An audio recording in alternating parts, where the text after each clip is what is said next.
The sun rises on the first day of November. The race to the MAC championship game is starting to shape up. Miami undefeated in conference play. Buffalo in a tight race, a logjam just a game back with three other teams. Eddie George and Pete Lembo ready to go toe-to-toe. The stakes get high when you flip the calendar to November.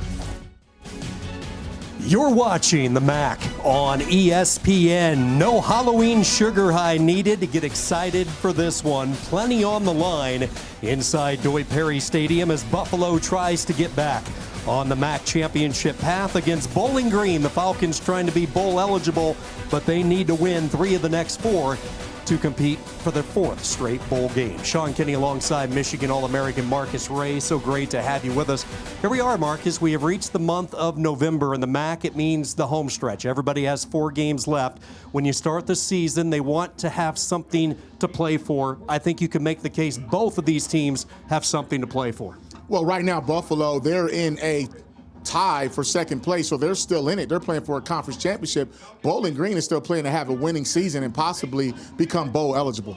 For Buffalo, they ran out of their late game magic last week, a stunning loss at home to Akron. But in that game, they have found a really nice compliment to Victor Snow. Nick McMillan coming off back-to-back 100-yard receiving efforts. Just last week alone, 8 catches for 177 yards. He has become a big play threat and a compliment to Victor Snow. When you can stretch a defense, that means you just can go vertical whenever you want to. Snow plays in the slot, but McMillan has been taking guys up top for an offense that's been struggling to run the football. Bowling Green is really beat up offensively. They have played 4 different quarterbacks. Their running back room is hurt. And today they have a couple of starters on the offensive line banged up. So what do? The pressure swings to the Falcon defense and players such as MJ Cannon. MJ Cannon, he's a big nickel, a very versatile player. He is very productive and disruptive. He can tackle, cover in space. He can play linebacker, safety, and probably corner. So he's been a bright spot in a secondary that has given up some plays. It'll be interesting to see how he impacts the game. Look at how he stacks up with some of the other best defensive backs in the country. Only 3 DBs with 5 tackles for losses, 1 sack, and at least 1 fumble recovery. He's in good company with Fred Perry and Keontae Scott of the Hurricanes.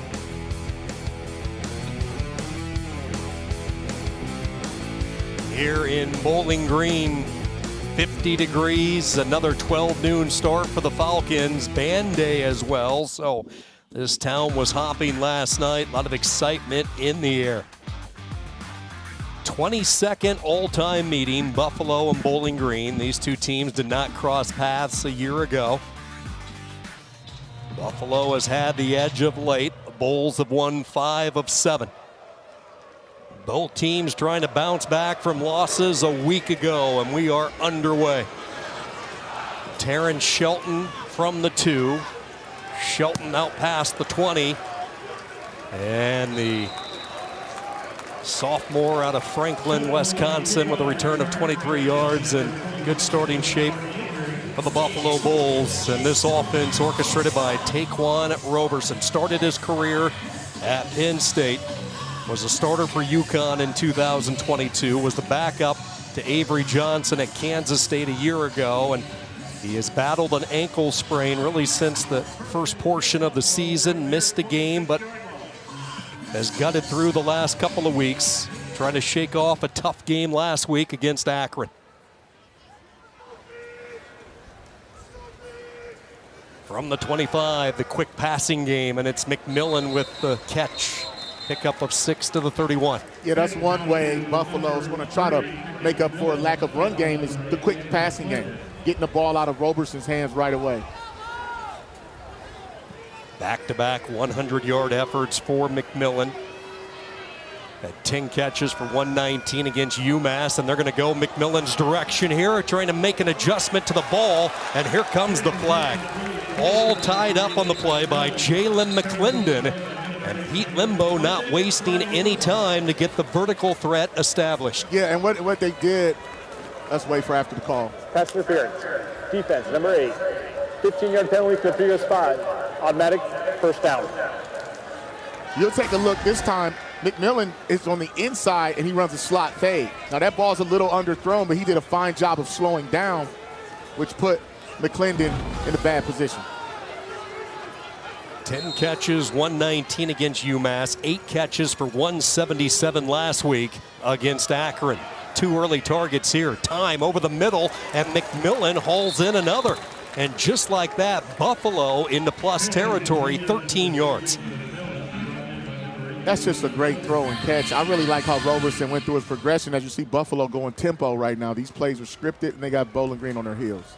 They will test the running game for the first time, and there goes Al-Jay Henderson, and this is a sight Buffalo has been waiting for. Bang! 41 yards for the senior power back. Bowling Green has been suffering, giving up some big plays in both the run and the pass. You'll see it's a great block. Look at the cut there by Henderson. They blocked it well. To the short side of the field, Bowling Green gave up one against Central Michigan. It's Akron. You saw Buffalo, after studying that on tape, running the same type of play. Jack Howes on for the point after, and it is up and it is good. Pete Lembo stressed it all week. Quick start, quick start. Well, they stung Bowling Green. Yeah, it wasn't nothing, just simple inside zone, and they blocked it well. And Bowling Green has been struggling in run support. Let's take another look at it here. There's no run support right there. Once the cornerback gets blocked, there's no one in that run alley to make that tackle. And Henderson, a guy who really, had a quiet game last week, only 67 yards, didn't get in the end zone. What an efficient drive, though. I mean, that's how you draw it up if you're Buffalo. Just the timing, the short pass across the middle. We talked about McMillan at the top of the show, and you see why, Sean. 3 early targets for McMillan, and then the first touch of the day for Al-Jay Henderson, coming off a 1,000-yard season a year ago. And you talk to offensive coordinator Dave Patnode and the rest of the Buffalo coaches. He is a leader on offense, a contagious personality for Pete Lembo, and he can energize a squad. And this is a very talented running back, still searching for his first 100-yard effort of the season.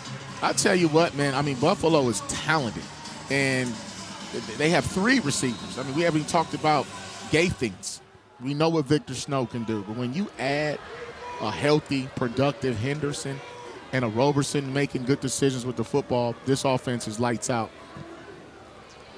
Buffalo will go high and short with the kick. No Cameron Petaway today, the explosive return man, so they'll go to a different card with Kadarius Roberts, and in Petaway-type fashion, Roberts takes it into plus territory, 36 yards for the senior. Let's take a look. He sets it up when he starts to his left. Buffalo over pursues, and then there's missed tackles. One thing Bowling Green can do is flip that field. Petaway is, like you mentioned, he's a dynamic return guy, but that entire running back room. Watch the first move with the in and out with the little 2-step, Sean. You got to give him a little dipsy-do, and it throws off your tackling angles, and that's just great individual effort. A lot of question marks coming in. Who would be under center? Roberts, in Petaway's absence, stepping up, as Bowling Green will go to the ground with Austin Dindy. Power football for the Falcons on first down. Drew Pine back in under center. He has played a lot of football. The 24-year-old was playing well before the injury sidelined him for a couple of games. This is a quarterback room that has just been decimated by injury. His backup, Lucian Anderson, was injured late in the Central Michigan game last week. Eddie George watched Baron May get knocked out. He is lost for the year. So Pine back in there for the first time in 3 weeks. Dindy lowering the pads. My goodness, what a collision over the right side. And there is an injured Bull. A violent collision. Holding the back of his neck is Keontez Bradley. It's a scary sight, Marcus. Yeah, that's very scary. It's just a bang-bang football play. Keontez Bradley out of Mansfield, Ohio. Injury timeout. We'll take a break from Bowling Green. Timeout in the field.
The Bradley brothers were so looking forward to this afternoon. Miles for Bowling Green, number 23. Concerned look on his face as his brother Keontae injured in the collision on the last tackle. Miles Bradley talked about how when his brother grew up and the press asked him, hey, is it going to be fun to see him on the opposite sideline? And he said, oh yeah, we've been waiting for a moment like this for a long time. And what a wonderful sight to see Keontae Bradley up, and he is walking off on his own power. Man, that is great to see. That was scary. Yeah, it sure was, and it was just a bang-bang football play. And I'll tell you what, there's the two brothers. Their father actually played at Bowling Green. His name was Chioke Bradley. Came out of high school with me, played on the Big 33, North-South All-Star game. He come from, and their father was their head coach at Mansfield Senior High School. So I've been knowing this family and those kids for a long time. Chioke, a 4-year letter winner, defensive back at Bowling Green from 94 to 97. He was his son's high school coach, as you talked about, Marcus. So now everybody has to dial it back in after the emotional moment. 3rd down and short. They will continue with power football, and the surge should be good enough to move the sticks for Bowling Green.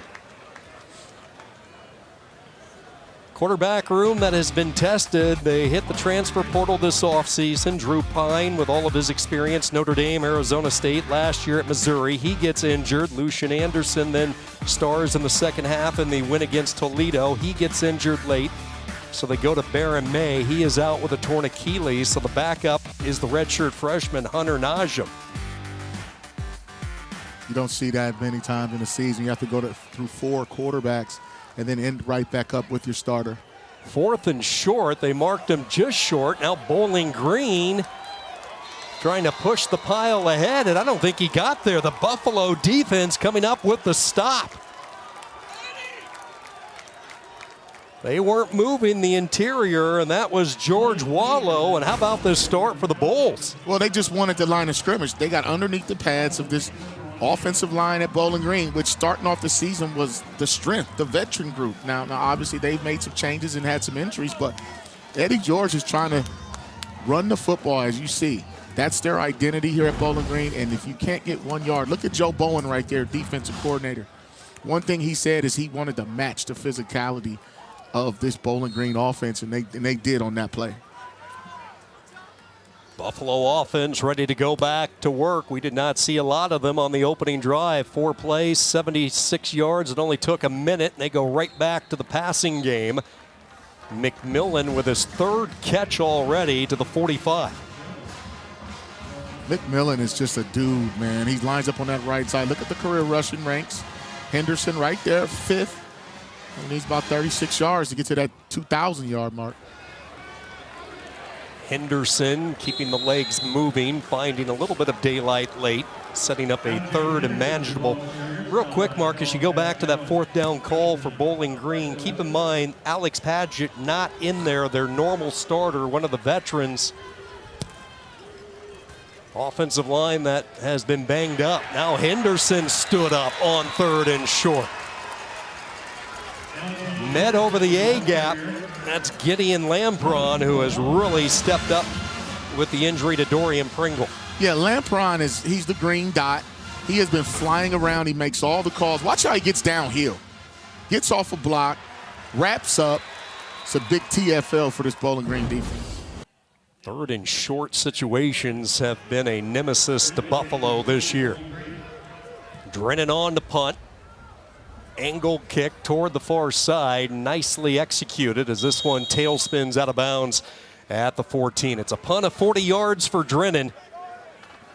Buffalo with the early lead. Timeout in the field. The month of November means it's hockey season. They were in action last night. A lot going on around these parts. 7-0 Buffalo, Saturday match.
Harold Fannin Jr. put up numbers last year that the NCAA had never seen from the tight end position for Bowling Green. Spent 3 years here at Bowling Green. Canton, Ohio native, went to McKinley High School, and he was welcomed back with Cleveland having a bye week. He had spent some time with the squad over the last couple of days. And man, Mark, as you look at the season he enjoyed a year ago, his career leaving for the NFL draft a year early, just a remarkable tight end. Tell you what, man, he put up big numbers, man. And he easily could have transferred out and went for the money. Pressure off the edge, and down goes Pine. He's sacked back at the 9 by Devin Morgan. Well, Bowling Green's been struggling a little bit in pass pro. That's why you see him coming out trying to run the ball or bringing in extra blockers, but they just didn't fool anyone. It's a breakdown in protection when you have two guys standing there with orange jerseys and one white shirt. Morgan getting in the backfield. Breakdown in protection. Second sack of the year for Morgan, the redshirt junior, and Pine immediately behind the sticks. 2nd and 15. Over the right side, busting through a little bit of a hole, taking it up close to the 19-yard line goes Austin Dindy, who really burst on the scene last week with the absence of Petaway. Yeah, you'll see he's downhill. That's good blocking. I like the in-and-out vision there. Denby, he actually came on strong. When you look at that running back room, they had 4 guys coming out of camp. Talk about Roberts, McMillan, Petaway, and he worked his way to the top of the depth chart. Jyron Johnson, the tight end, in motion. Pine looking his direction, not there, so he'll check down to the flat. Room to work along the Bowling Green sideline. Markel Porter trying to tightrope. Steps out of bounds, and they're going to say, still waiting to see the spot. Looks like he picked up enough. It is a Bowling Green first down. Well, what was impressive there by Pine is he started from left to right, going through his progression. It's a big first down for Bowling Green and Coach George. But I'll tell you, they want to run the football. But if Pine can check it down, get it to a playmaker like Porter, he can get the first down on his own. Pine has played a lot of football, started his career at Notre Dame. Injuries really slowed down his time in the desert while at Arizona State. Last year at Missouri. First down give and running hard up to the 28. 3 hard-fought yards. Cooper coming in from his cornerback position, 2nd and 7. Yeah, he ran that counter play right there. Counter tray is what they used to call it back in my day. And start pulling linemen from the backside, and that's what Bowling Green, they want to shorten this game. They want to run the football and try to wear Buffalo down. Now, Buffalo, they have 2 pretty good linebackers, too, in Crawford, and obviously everyone knows about the All-American Red Murdoch. But in a heavyweight fight like this, you have to trade some body blows, and that's what you're going to see, especially from first down for Bowling Green. Look at all the bodies in the box on this 2nd down play. Dindy over the right half, and he'll pick up the first down. Good run by Dindy, who rushed for 93 yards last week in the loss to Kent State. Now watch here. See, when you start adding those tight ends, it creates run lanes, and it's called splitting gaps. It's like when you have an A gap, B gap, C gap. When you put an extra guy in there, Sean, it just makes it hard to run support. That was a touchdown saving tackle, I think, by Gonzer. Good-looking drive for Bowling Green. They have put together back-to-back first downs, a drive that started back at the 15. Quick moving, opening quarter. Little end around as they flip it. Scobie with some space, stretches the ball. It popped out late, but they're going to say he was down.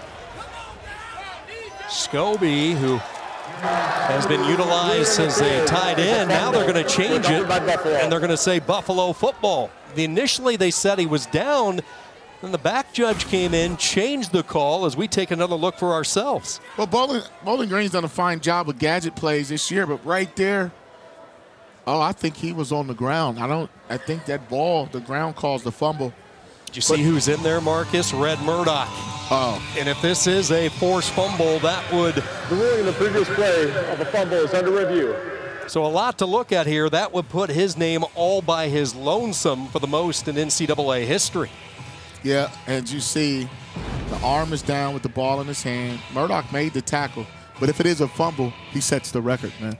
I mean, he's just a guy that just walks up to people and punches the ball out every time. That's what he's been doing his whole career. But right here, you would like to see Scobie have a lot more ball security is what it's called in traffic. It's good blocking on the outside there, too, by Johnson. That's the one thing about these tight ends. They're very unselfish. But was he down before that ball comes out? Looks like the elbow comes down. Elbow hits the ground right there, Sean, and I think they're going to overturn. I mean, they're going to reverse this call.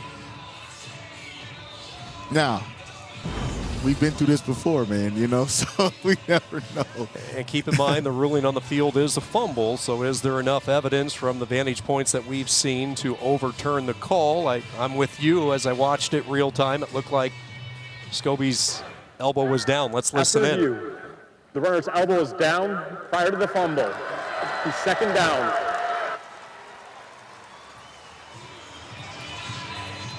Pete Limbo so close for this defense, forcing a takeaway.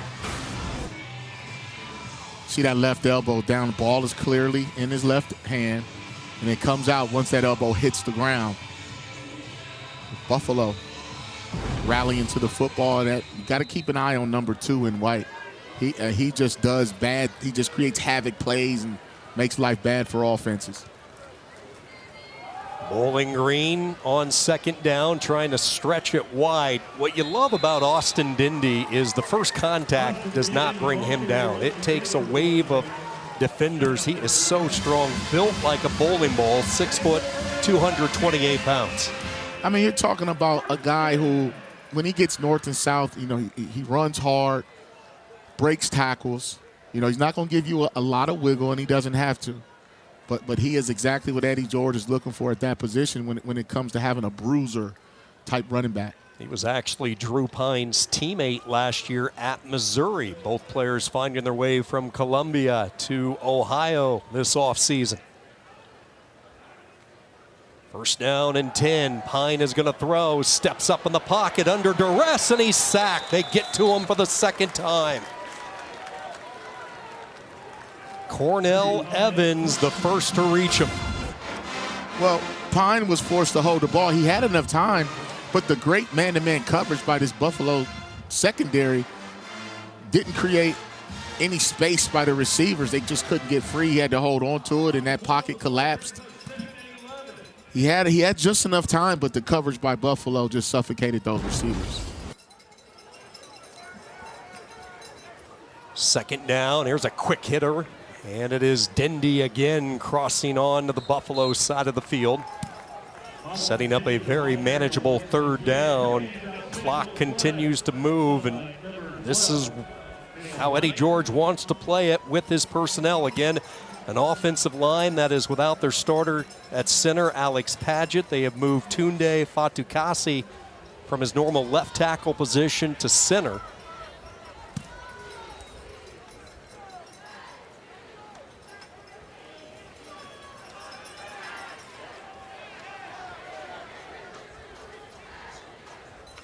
Third down and 4.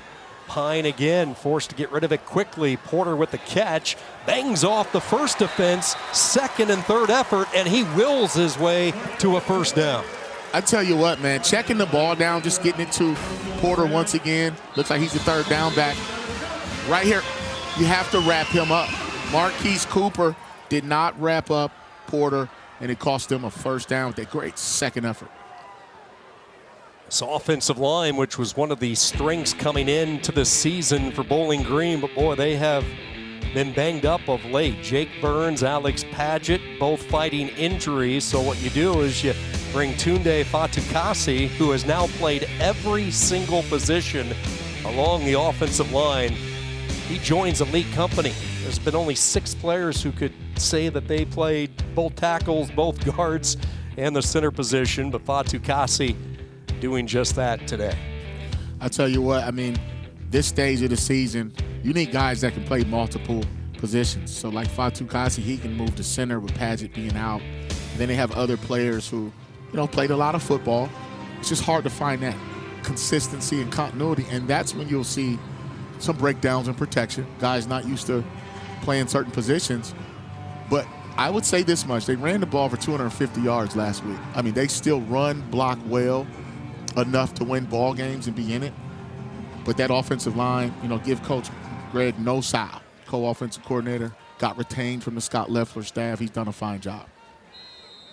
Deion Crawford, the injured Bull, as they attend to him along the Buffalo sideline. That's a big blow for this linebacking core. He is part of the heart and center of this defense. Not sure where Pine was letting that one fly, but heads up along the Bowling Green sideline. That had some juice to it. Well, it was triple option football, and so Pine could have handed the ball off, read it, he didn't want to run it. And they jumped on Jackson over there in the corner. He was the pitch man. That was a veteran move. He threw that ball out of bounds instead of trying to force it. Jiron Johnson, Finn Hogan, the two receivers twin set to the top. 2nd down and 10. They pull a lineman. Good patient run by Porter as he cuts his way to the 39-yard line. That time they pull Brody Bolin, try to get Bolin out in front of him. The 3rd down back, Porter there. Looks like he's leading the football game. But Dave, Bowling Green's been able to convert on some 3rd downs and milk the clock. But the one thing I'll tell you is they don't want to get in obvious drop back situations, probably like this one, where you have Pine back there, this great Buffalo front. They've already have a couple of sacks. Bowling Green 2 for 2 on this drive on 3rd downs. Incidentally enough, both completions to Porter. This time they'll go to the air, and a big hit put on Garcia with the catch, but he was greeted by none other than Red Murdoch. That's his part of the field, and Murdoch made sure Garcia knew it. Well, Pine actually went through his progressions, and he went to his crosser there. Garcia, what Garcia was supposed to do was sit down. You're supposed to sit in between those linebackers. If you keep running, you're going to run into a brick wall like Red Murdoch. But when it's zone coverage, you have to sit down in the window. When it's man-to-man, you keep running. Look at Murdoch's numbers. Bowling Green keeps the offense on the field. 4th down and 5. From the 36, Pine looking left all the way. Timing pattern, a short throw, and it is ruled incomplete. Jiron Johnson pleading his case that he got his arms underneath it. We'll see if they take a look upstairs. Well, we'll figure it out right here, Sean. Let me put on my Professor Ray cap and call that a catch, buddy. But when you look at it right there, does he truly have possession? Is that ball, did it go through his elbow, right between his arms? I think they got it. Ooh, that's a tough one. So they take a look at it upstairs. Our replay official, Keith Zerbel. Will this drive continue for Bowling Green?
The ruling on the field of an incomplete pass on 4th down is upheld, so Buffalo for the second time today will take over on downs.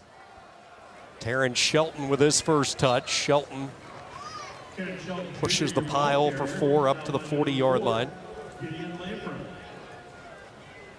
I'll tell you what, Sean, I mean, we were just talking about this has been a physical football game. I mean, both teams just knocking people around, playing hard, and both coaches said, Limbo and Eddie George, we have to match the other physicality on the other side of the ball.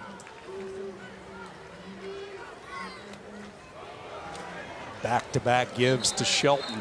And as a player, Marcus, you realize you spend all year getting ready for the college football season, but it becomes a reality once you flip the calendar to November. There's only a certain number of Saturdays, or in the MAC case, Tuesday, Wednesdays, that you have left. So it seems like the intensity goes up a couple of notches every time this time of the year. Yeah, there's a sense of urgency. I mean, you're trying to make bowl games. You're still trying to win a conference. You can also play spoiler.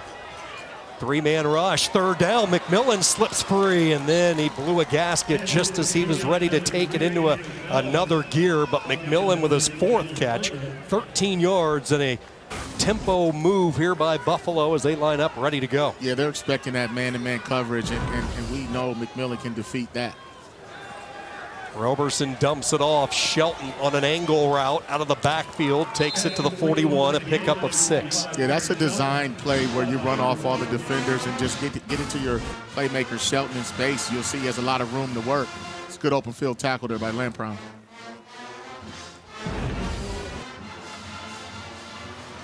I think Roberson is playing very efficiently. I mean, he's making good decisions with the football, getting it out of his hands pretty quickly, too.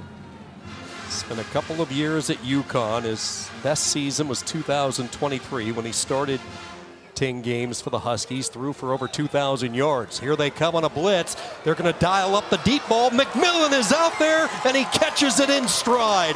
1st and goal for Buffalo.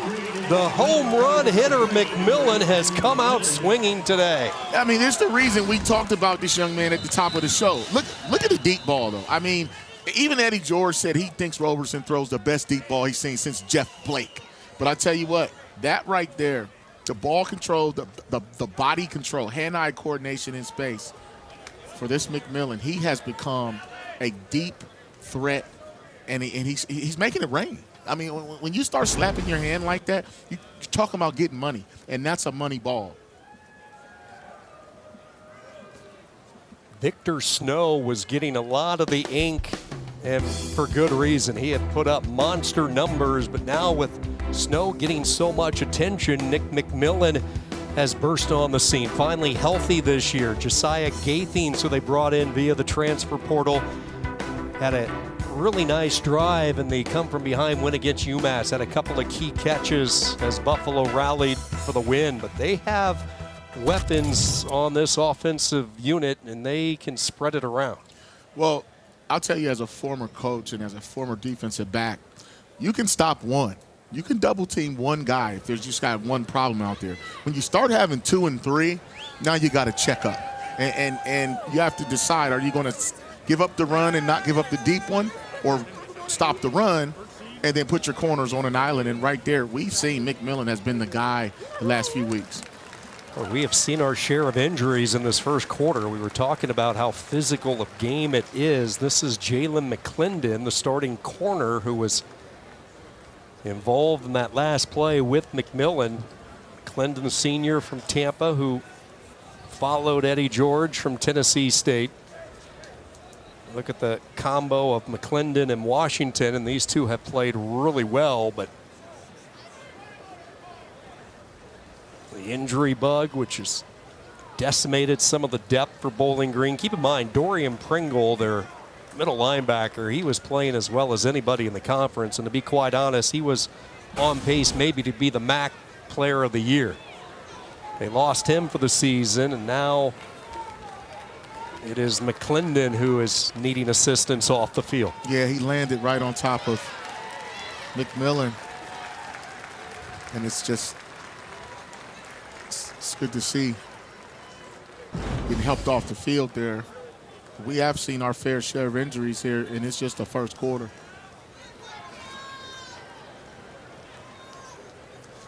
Year one for Eddie George. One of his favorite lines is handle hard better. Ability to learn, to grow, to develop, not make the same mistakes. And this team has had to do that throughout all the injuries, and a lot of young players, first-time starters, stepping up for Bowling Green. So to handle hard better, I think it's even tougher when you're a freshman or sophomore in the line of fire for the first time. Yeah, and Eddie George has been challenging his team all year to respond to adversity. You know, he even talked about it in camp as he learned his football team in year one. Is I'll know more about these guys once we deal with adversity. So he's had a chance to see it, and that's why when you talk about handle hard better, that's one of his mottos. He wants these guys to grow and develop through pain and through adversity. First and goal, Buffalo, but they won't have to take a snap if they don't want to. Game clock winding down, and what was an entertaining first quarter. Both teams sustaining some key injuries in the opening 15 minutes. It's into the first quarter. Timeout on the field. Al-Jay Henderson, the game's lone scorer, 41 yards for the running back. The Buffalo D with a couple of fourth down stops. The Bulls on the road, up 7-0 on Bowling Green.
Taquan Roberson, a perfect 6 for 6 in the first quarter. Buffalo, a 7-0 lead over Bowling Green. The Bulls getting ready for the 6th play of this drive alongside Michigan All-American Marcus Ray. Sean Kinney welcoming you back to Bowling Green.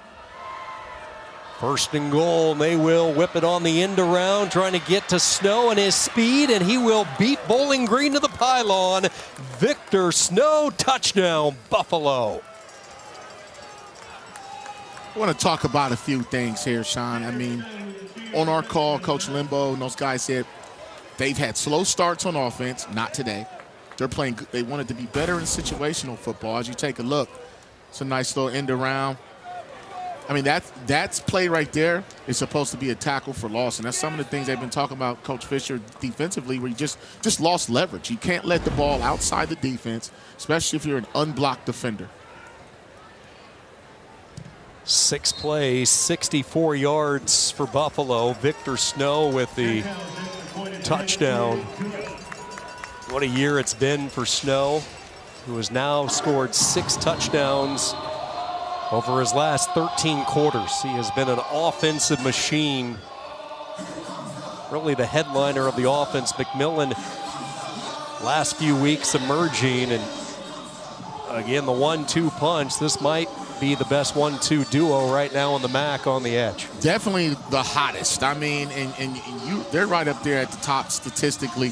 But like I was saying, Coach Limbo said when he looked at the last few weeks of Buffalo football, can't keep playing from behind, can't keep turning the football over. They had 4 in the last game.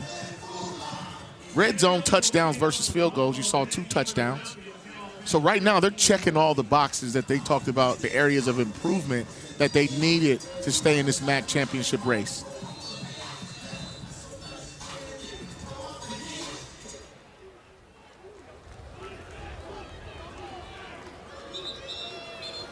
A little bit of a wind that is swirling. The wind always a factor here at Bowling Green with the layout of the stadium and the open ground around it. So they will re-tee it up. Bowling Green team entering 3-5. Back-to-back losses to Central Michigan and last week on the road at Kent State.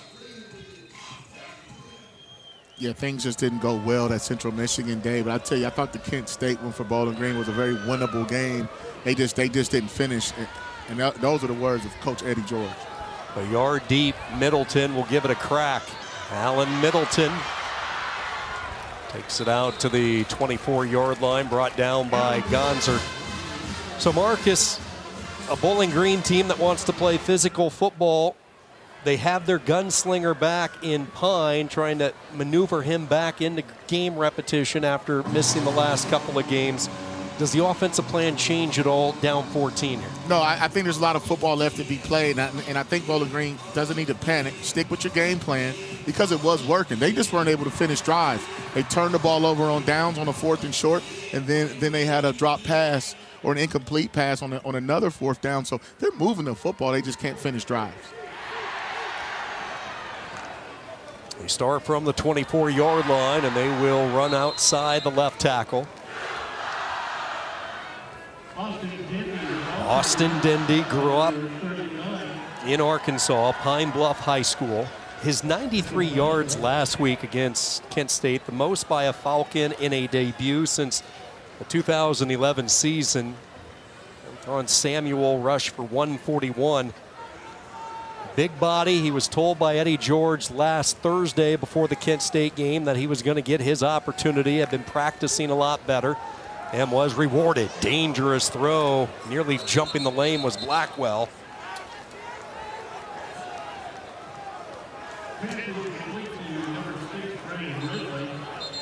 You see, when you throw those quick passes, I mean, it's about timing. Please set the game clock to 14:06. Thank you. And so Bowling Green's trying to establish the run on first down to stay out of getting behind the sticks. Second down is a big screen and draw down in long yardage. But when people try to get that 5 or 6 yard pass, they're hoping you catch it, someone misses, and you turn it into a first down.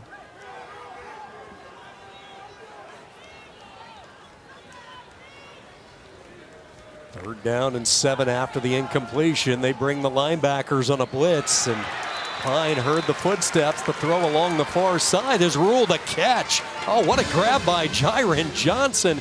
Did not have a lot of real estate. That looked like it was airmailed over the intended target, but Johnson toe drags it. Oh, what a great ball placement there by Beautiful. Drew Pine. I mean, and then Johnson just being able to have some field awareness. 42 straight games with a reception. He's second in the country. It's a big-time throw and catch. Well, you talk about a perfectly thrown football by Drew Pine. 18 yards. Patient run by Markel Porter.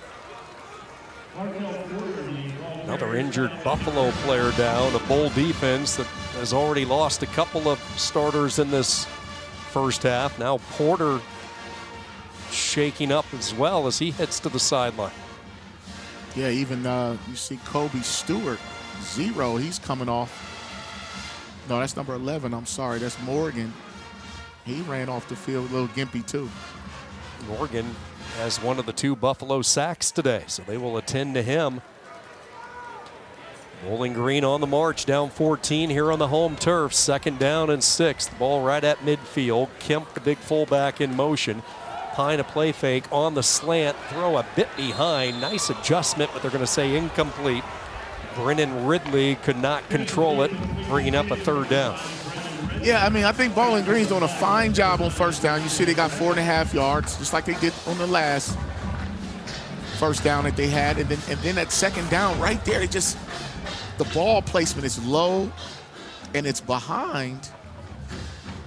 That looked like that could possibly have been a catch. Bowling Green offense that substitutes personnel quite frequently. Chris McMillan has checked into the game. He lines up to the left of Pine. McMillan with a quick hitter right over the A-gap, and he burst ahead close to a 1st down. McMillan, the ball carrier for Bowling Green, stopped by number 39. I like that call, Sean. You spread them out. You get 4 receivers out there. Loosen that box up. You hit a downhill run play. Now, and I'll tell you, I mean, that was very close to a 1st down, but Buffalo wasn't expecting a run play from McMillan because he can catch out of the backfield. And now Dindy was in. 4th down, Bowling Green 0 for 2 today. They have everybody tight. They will hand the ball off, and will the 3rd time be the charm? I don't think so. Not a great spot coming from the far side, Judge. Buffalo thinks they have the stand, and they do.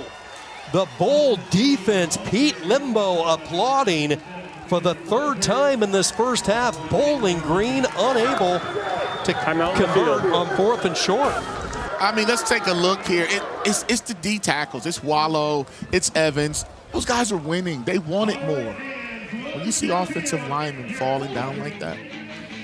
The Buffalo defense not to be outdone by the Bowl offense today. They have certainly showed up on the road, ready to get this team back on their winning ways.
Rich history of success across all the sports, especially volleyball. At Bowling Green, the rafters filled with accolades from the past, the banners reminding the Bowling Green faithful of the insertion in the sport of volleyball throughout the years.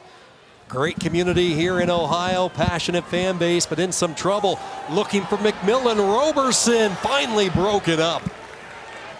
JoJo Johnson step for step with Nick McMillan, the first incompletion for Taquan Roberson.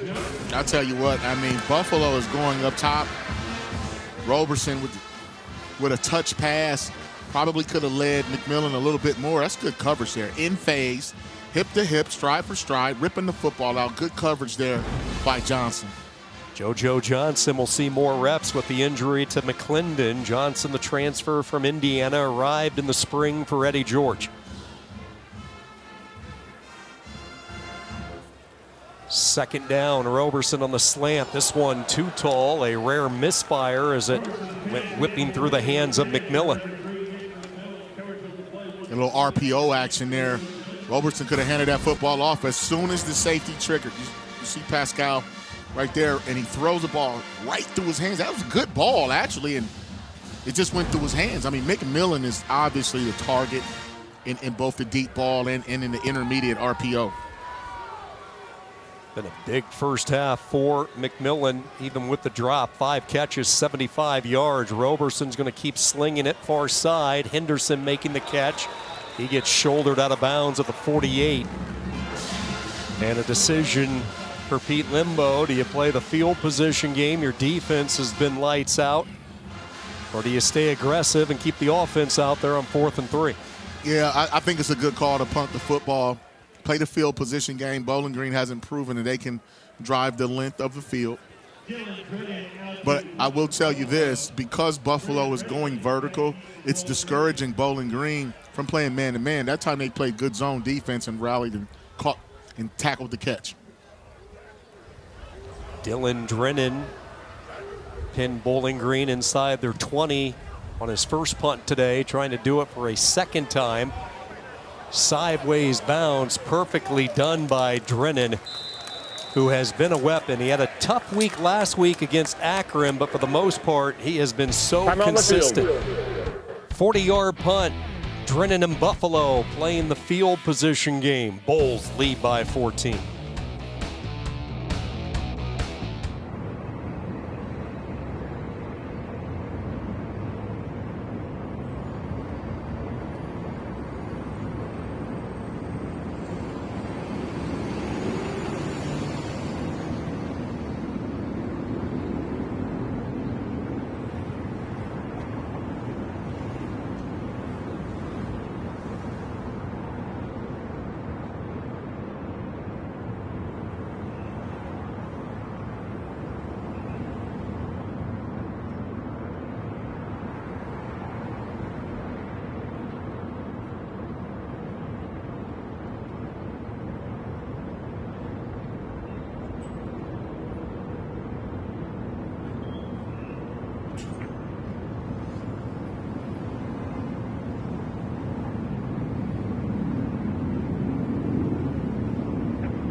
When you play against a Pete Limbo coach team, you know they are going to be dynamite in special teams, and they have found a weapon. Dylan Drennan, the redshirt freshman from Dallas, Texas.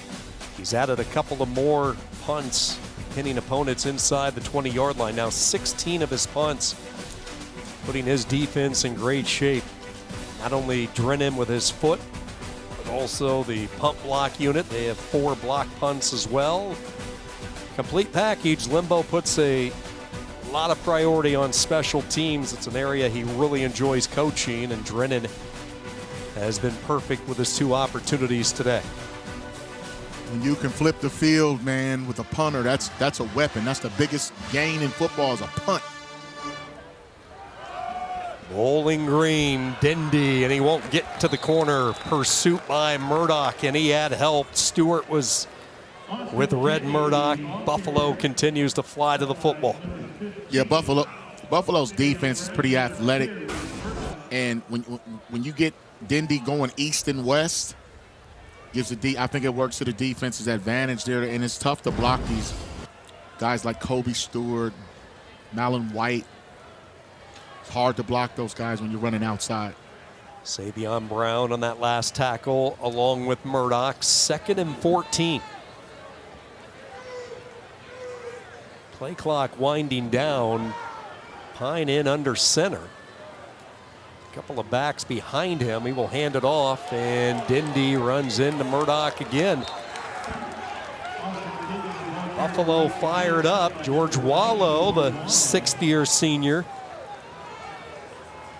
A lot of linebackers to come through Buffalo, and Red Murdoch the latest. Khalil Mack. What a wrecking ball he was. This has just become the factory. Sean Dolak does a pretty good Coach McVay impersonation this week on TikTok. I saw that. They just churn out linebackers each and every year. I mean, just look at the numbers. They speak for themselves. Tip your cap to defensive coordinator Joe Bowen. He coaches that position, and Dolak's doing well in the National Football League, and we know all about Khalil Mack and his potential Hall of Fame career. 3rd down underneath. It is caught, but well shy of the 1st down. Jiron Johnson with a 2nd catch, and Bowling Green will send out the punting unit. 3 and out. A little bit of frustration right now for the Falcons. Well, this is what defensive coordinator Joe Bowen from Buffalo told us. If they don't give up explosives, he's been waiting for them to play a complete game. They've been playing lights out mostly, but the 2 or 3 explosives that they've given up have been the difference in the game. And they have havoc plays, but right now, so far, I think the game plan of Buffalo defensively has been working, because I think Bowling Green needs to take some shots, loosen these guys up. Buffalo switching up at the line of scrimmage. Here they come, and the punt is away. Snow is going to let this one bounce, and it takes a great home turf bounce for Bowling Green, and it will finally come to a rest at the 33. 52 yards on the punt.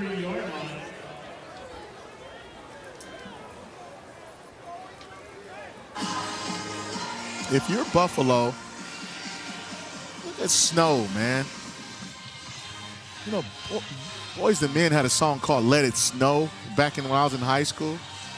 When he scores touchdowns, he makes snow angels sometimes. I mean, but look at the numbers. 2nd in school history. 15, almost 14 and a half per punt return. I mean, he is Mr. Explosive. He's a player that simply never leaves the field. Involved in special teams. He's out there pretty much every offensive play. Hole opens up on 1st down, and into the 2nd wave, a double-digit yard gallop, hop skipping for 12. Goes Terrence Shelton. I'll tell you what, I've been impressed with Buffalo's ability to run the football, and they're dominating up front. I mean, watch the vision. It's a little wide zone play. He's going to find a crease, get his foot in the ground. They had 72 rush yards against UMass and didn't run the ball well either against Akron.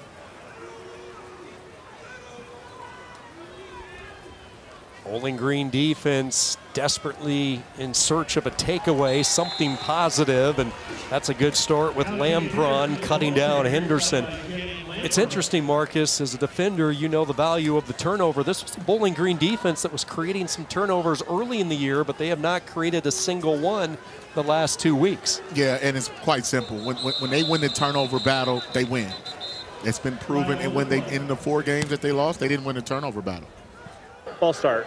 Offense, number 73. 5-yard penalty. We made second down. It's Henry Tabanzi, the left tackle. Lampron has been really good. 4th in the MAC, averaging close to 10 tackles per game. And keep in mind, he slid over to the will position with the injury to Dorian Pringle. They put a lot on his plate. He's the green dot. He is the communication guy, one of the team captains. Yeah, he makes all the calls and gets everybody lined up. Roberson, little jump pass and nearly intercepted. Garner got his hands on it. Almost looked like a basketball play from Roberson, jump shot. Yeah, and I think he read the screen perfectly. They always tell you, if they let you go, you're not that good. If you're unblocked, something's going on. So he snuffed out that screen play. And also in pass rush, if you can't get to the quarterback, they tell you to put your hands up. But I think that was huge. Dior Garner, they're trying to find some depth on the defensive line to give Kelly and Branch Haynes some blows throughout the course of a game. Snow with space, always deadly, and he will pick up the first down. Well-designed play by Patnode. Now they're going to say he stepped out just short. Yes, he did. Crossed the 45 up to the 47, excuse me. So fourth and long, they'll send out the punting unit. Yeah, they were on them double sticks, man. But I'll tell you what, that's a good stop for Bowling Green, though. Not a clean series for Buffalo. And when you get behind those sticks, man, and that's something offensively Buffalo came into this game saying they needed to stay in third and manage, but at that time it was just too far away.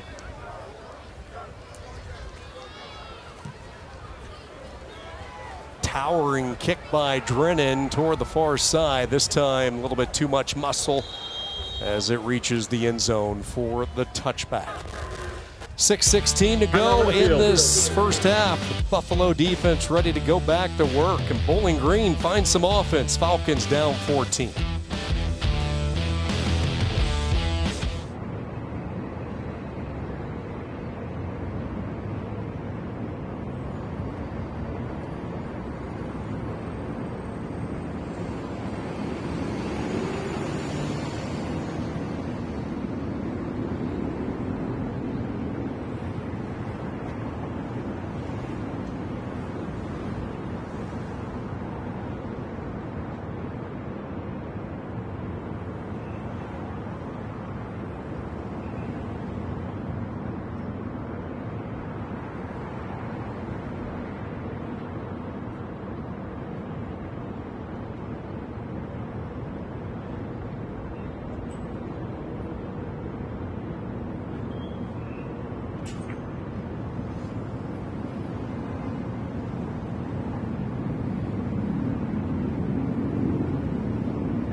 Pete Limbo was a great hire for Buffalo AD Mark Allnut. He has won football games wherever he has coached. It actually started back in the FCS days with Lehigh. He was the Eddie Robinson Coach of the Year. Went 44-14 during his time with the Mountain Hawks. He resurrected Elon Guided Ball State to back-to-back bowl games in both 12 and 13. Joined DJ Durkin's staff at Maryland. Spent some time with Rice, Memphis, South Carolina, now year 2 for Buffalo. Bowling Green having a tough time consistently finding any type of opening. McMillan wrapped up a gain of a yard. I think Bowling Green's going to have to loosen his defense up, maybe take a shot or two, and then that'll open up that run game a little more. But I think it's going to be really tough to just line up and smash mouth this Buffalo front, especially with that young man right there patrolling the middle, Red Murdoch. Pine 5 of 9 in this first half and has returned to the lineup 41 yards. Pocket collapsing, and so does he. Third sack of the day, and it's Murdoch.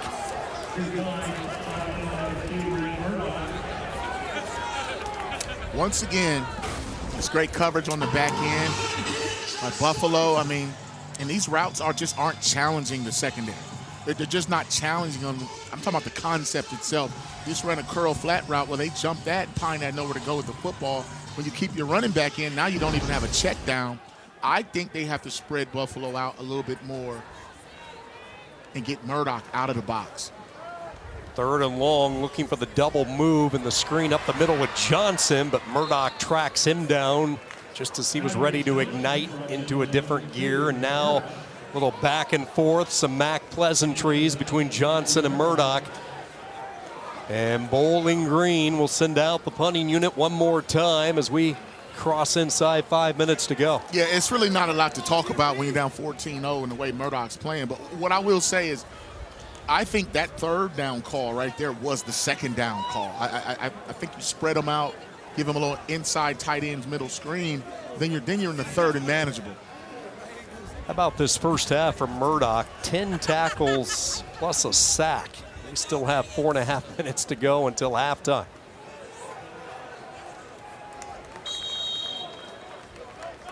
Buffalo, good starting position. Just a 28-yard punt. And the Bulls leading by a couple of scores.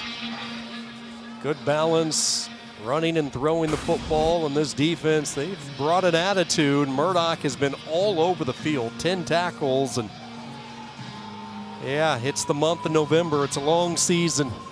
A lot of jaw-jacking and wolfing going on, though. You never did that, did you? No, man, no. You know I did, man. It's nothing like popping off at somebody, every now and then.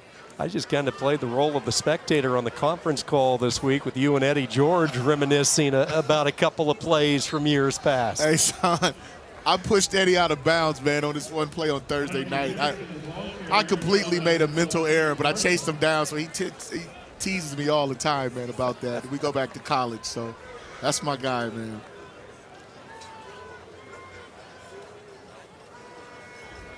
Second down and 9, Roberson hit. He'll launch and off the fingertips of Snow.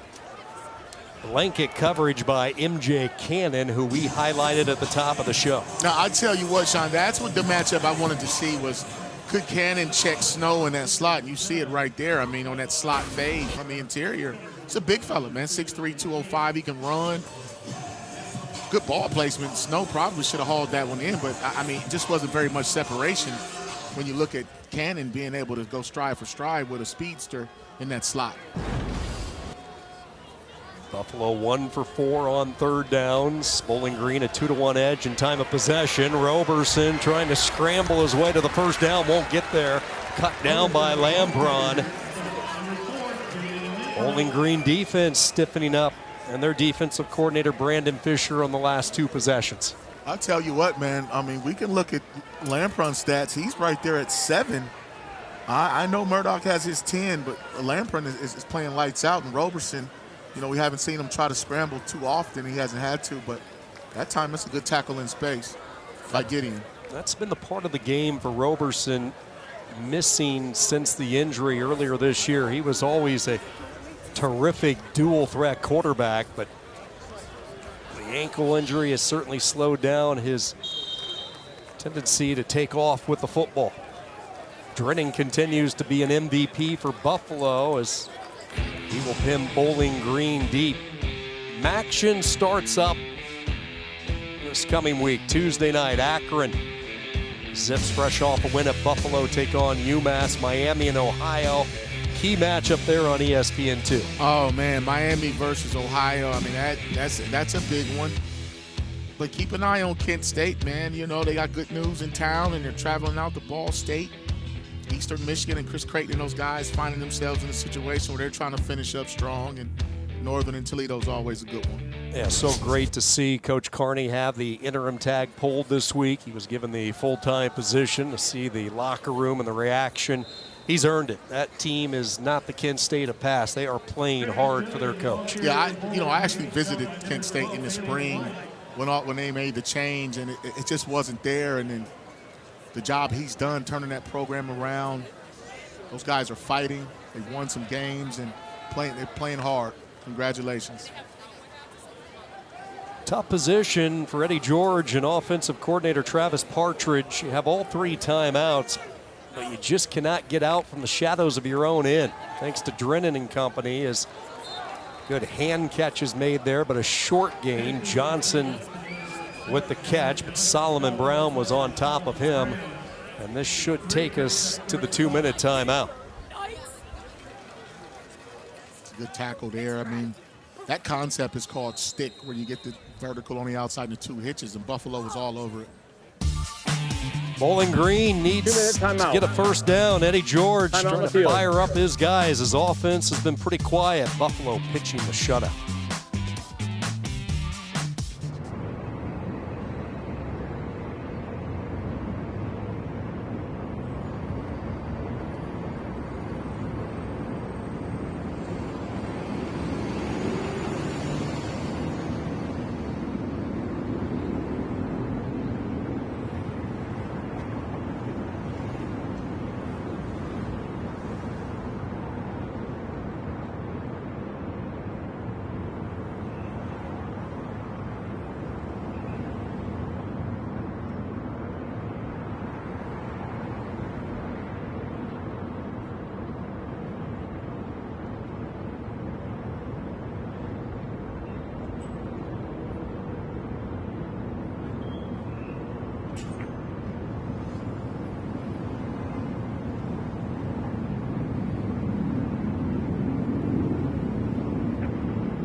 During that last 2-minute timeout, they went upstairs to take a look at this catch. It was ruled a catch on the field by Jyron Johnson, but upon further review, see the ball knocked out of there by Solomon Brown. They go incomplete.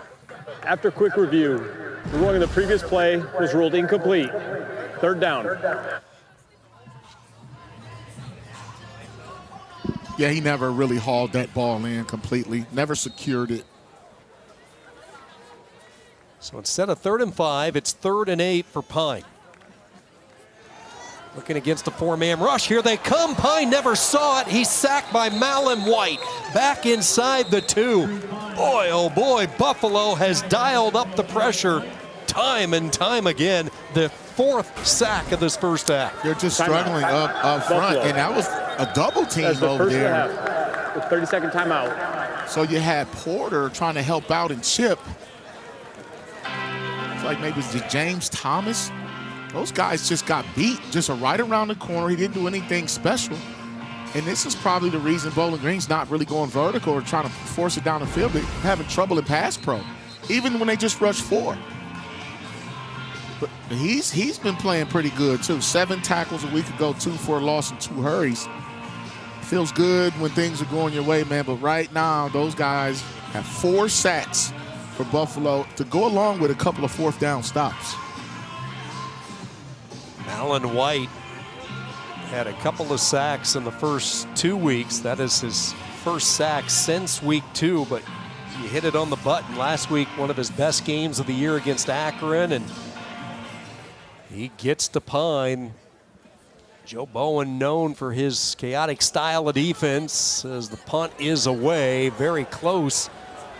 Again, takes a fortuitous bounce for Bowling Green and is touched at the 47. So 49 yards on the punt, nicely done considering the circumstances, and he had Bowles all around him.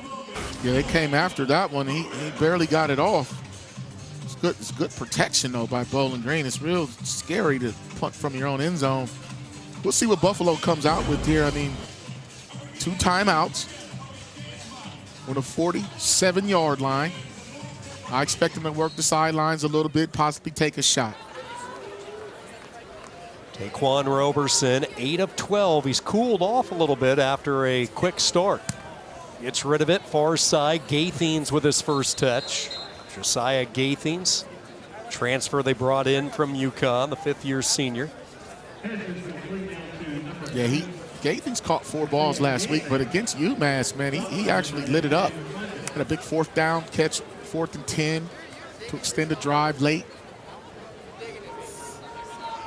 2nd down and 5. Clock stopped with Gaithens getting out of bounds. Roberson nowhere to go. He will just get rid of it. Nobody downfield. Good job by the Bowling Green secondary. Again, no Jalen McClendon. He left the game earlier in this half. JoJo Johnson, the opposite side corner of Keon Washington. We'll see here. It's be good if Bowling Green to stop these guys here, you know, just for their morale defensively, and you don't want to get down 3 scores. Eric George, Eddie George's son, one of the main pass rushers lined up, number 5 in the Bowling Green orange on this 3rd down play. Roberson gets rid of it, wide open over the middle, ball strip. It's loose. Did Buffalo get it back? Cannon stripped it, but it looked like the offensive player was able to get back on it. Gaithens.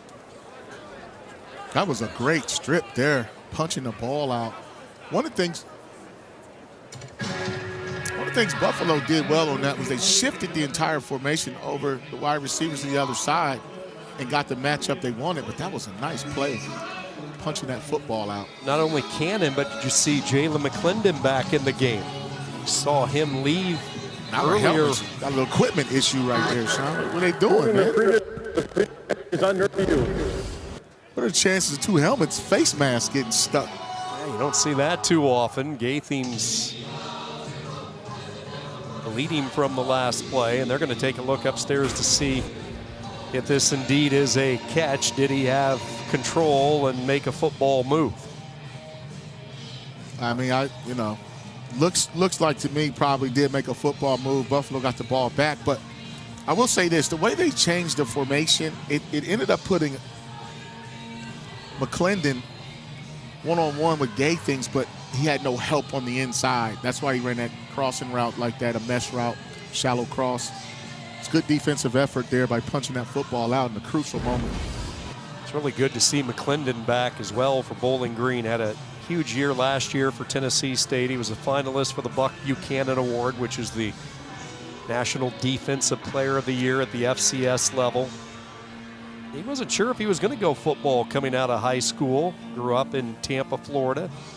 Chamberlain High School. He was really good in both baseball and track. Had scholarship offers in both, but found Eddie George at Tennessee State, now is a key component of the secondary for BG.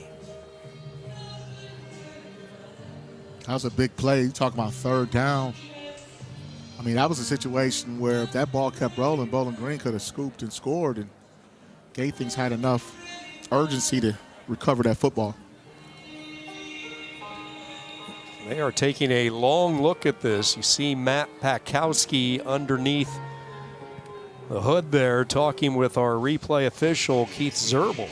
This is a big call because if it stands, it's a first down. After review, the receiver never completed the catch. Incomplete pass. The fourth down. Please set the game clock to 1:27. Well, how about that? Bowling Green gets the stop. Yeah, and I think it's because he didn't make that third step, which qualifies it as a football move. You get one or two steps, it's still not considered possession. It's the third step that you need. So right here, one. So he gets 1, 2, and by that third step, the ball is coming out. He never quite had possession. That's a good call by the officials. Fourth straight possession where Buffalo has had to punt it back to Bowling Green, despite the good starting position.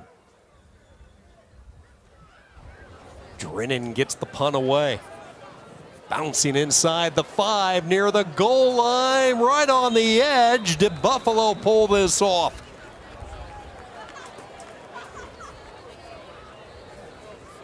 They did not. Whoa. I don't think they were able to toe dip the goal line there. So close. Oh, look, but the ball never crossed, though. Ball never crossed, and he. Oh, wow. I mean, I didn't even think that toss could have been a little bit harder, but that's great effort there. You see, that's Victor Snow. We Yeah, told Snow, you he man. never leaves the field, using his speed here with the cover unit for special teams. That ball never went in the end zone, never touched the line. No one's on the line while they're touching the ball. What a half Drennan has had, though. His ball placement is spectacular. Bowling Green with a full allotment of timeouts, 1:18 to work for Pine. He will hand the ball off on first down. Hitting the hole with a head of steam was Kadarius Roberts. Now the ball pops free, scooped up by Buffalo. The Bulls get the game's first takeaway, and they will have it first and goal.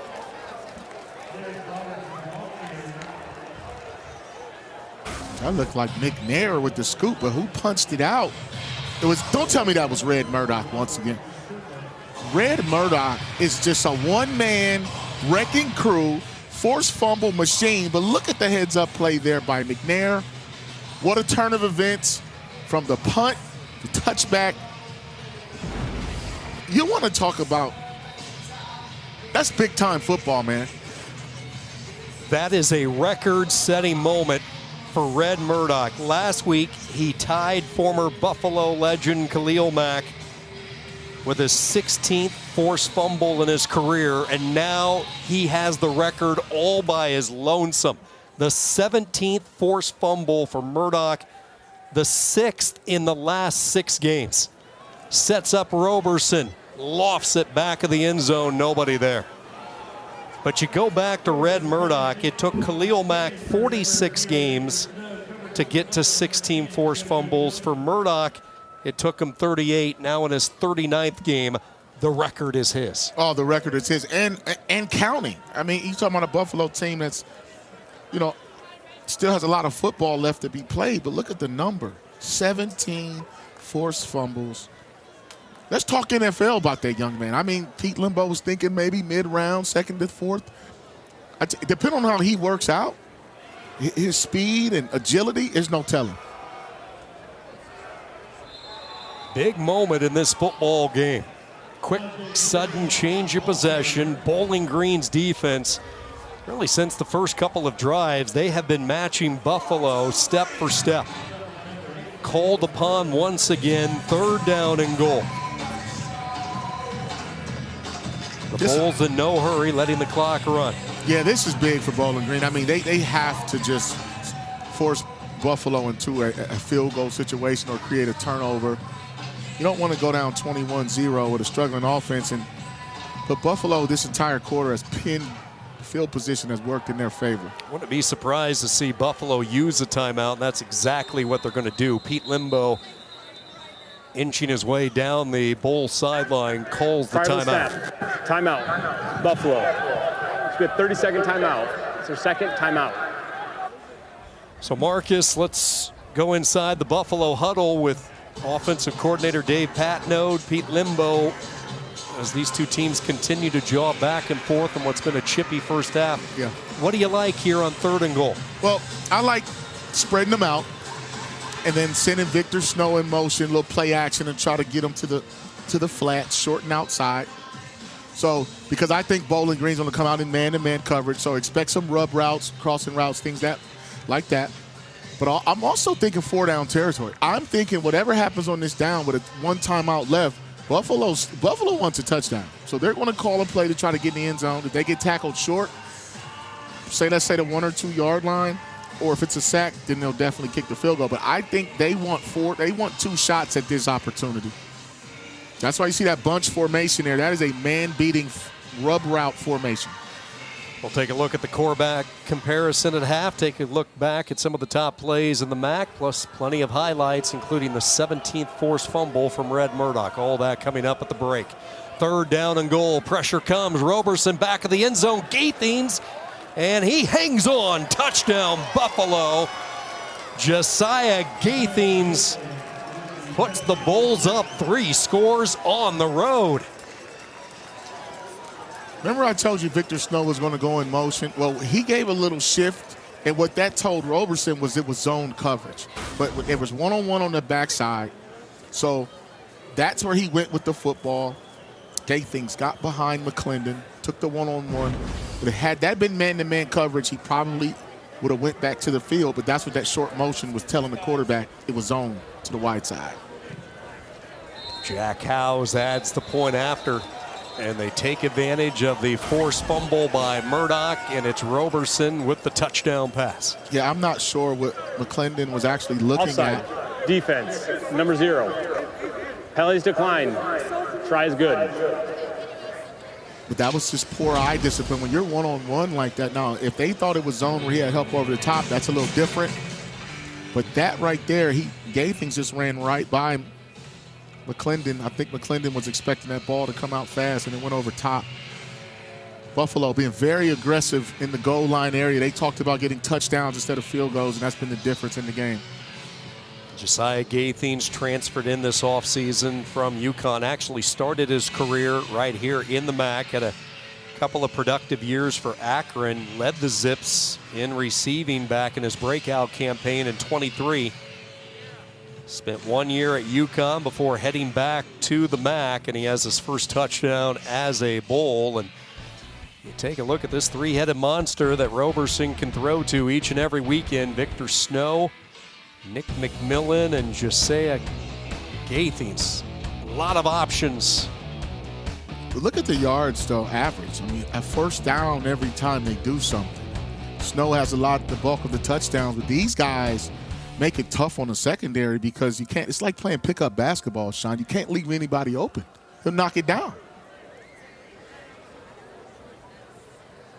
Kick will sail through the end zone for the touchback, and Bowling Green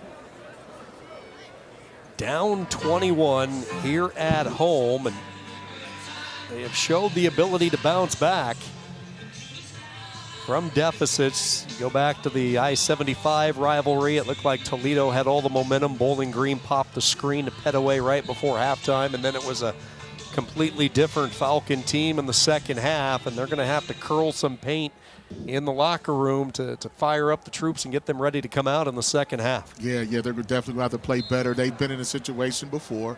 And Eddie George talks a lot about how do you respond to adversity, and that's going to be his message to his football team. Who's going to stand up and fight? This game's not over. Roberson, a touchdown pass. Henderson and Snow each with a touchdown run. Buffalo defense creating havoc, all Bulls at the break.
Buffalo trying to stay a game back of Miami in what is turning out to be a terrific race for Detroit and the MAC championship game in December. The Bulls on the road up 21-0. Bowling Green. Look at the two quarterbacks in the first half. Drew Pine back in the lineup after missing a couple of weeks with an injury. 6 of 11, 50 yards. Taquan Roberson came out throwing, really set the tone early. The connection of Roberson and McMillan, 5 catches, 75 yards. Aljay Henderson a long touchdown run. Victor Snow a touchdown run. And then right before the first half ends, they get the touchdown pass to Gaithens, all set up by the Red Murdoch forced fumble, the 17th of Murdoch's career, now all by himself atop the NCAA record books. 11 tackles for Murdoch, this Buffalo defense getting to Pine. That's been the storyline so far. 21-0, some work to do for Eddie George and the Falcons. We'll be back with more after these words.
Welcome back. Halftime here at Bowling Green. It's time now to take a look and listen at the sights and sounds of the top 10 plays in the MAC from an exciting Week 9. It's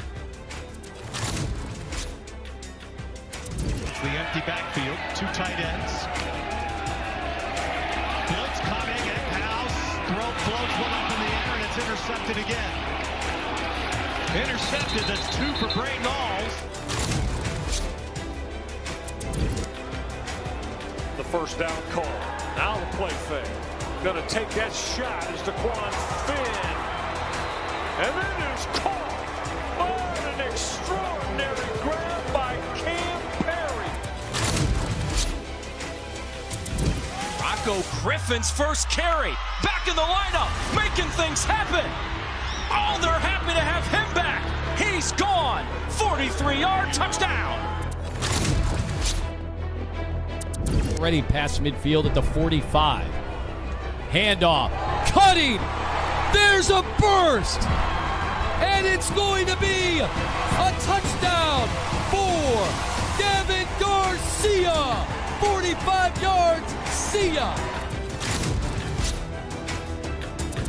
Just outside the tight end to the left. Gant back in the game.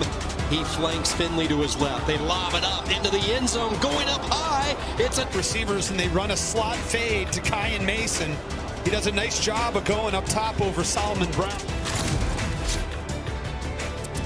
Take a look at the true freshman. Good for 45 yards. Now Lowry with a lot of time. Gonna load it up deep again. There it is, caught. Talik Williams. 43-yard touchdown throw. Oh, how about Brock Lowry? Roberts out in motion to the left side, so it's empty. Here comes the rush. Ball thrown into the end zone. A twisting, contorting move, and a touchdown grab. Incredible way to start things out. Got a little bit from this offensive line. They'll run behind it again, trying to pick up the first down. They have it and more. It is Kelly this time, and down the left side, he is going to run for the touchdown. Tally Johnson Jr. First half and here early in the second half. Quick throw. Townsend, nice catch. Lean back to get it. And how about this effort?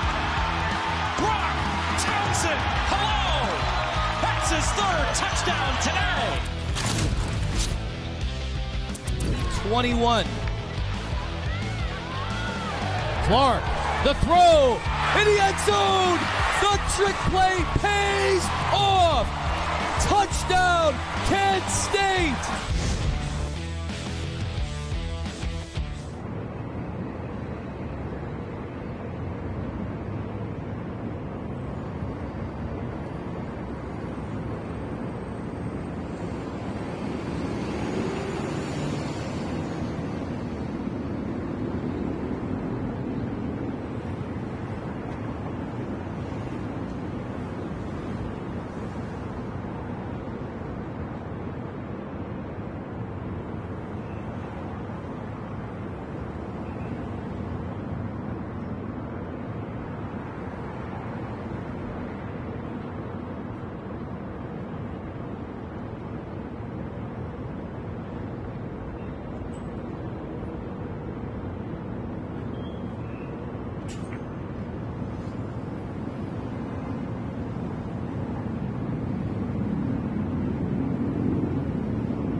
Halftime from Bowling Green. Buffalo out in front of the Falcons, 21-0 at the intermission. Buffalo currently in a logjam in second place in the MAC. Bowling Green knows they need to win 3 of the next 4 to become bowl eligible. First half, Buffalo, Marcus Ray, they come out gunning. Al-Jay Henderson, 41-yard touchdown run to get the Bulls off and running. Yeah, they wanted to get that running game going, but what's really been the difference, the story is this defense. 4th down stops. The havoc plays. You see the big fella, Morgan, with the sack. Shake his money maker a little bit. I tell you right now, but defensively, they're just out physically. The physicality match. Number 2, Murdoch. Right here, a little undisciplined play there by Bowling Green, and Snow makes them pay on the end around. But this was the play of the game, I think. Right before the half, Red Murdoch punches it out. McNair scoops it. Then it turns into an opportunity for Roberson to find Gathings on the fade pattern in the back of the end zone.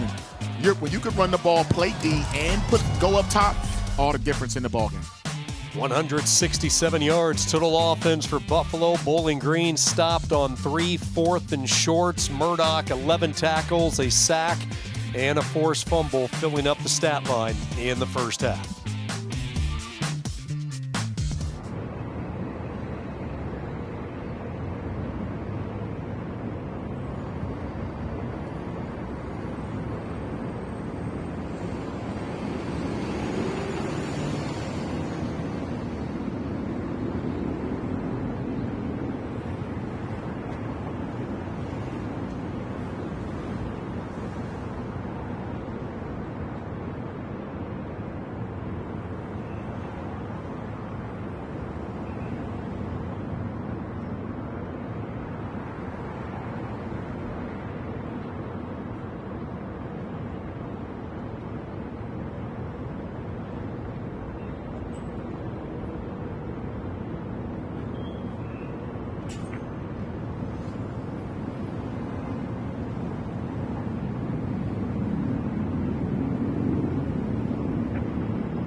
Bowling Green has come from way back once this year.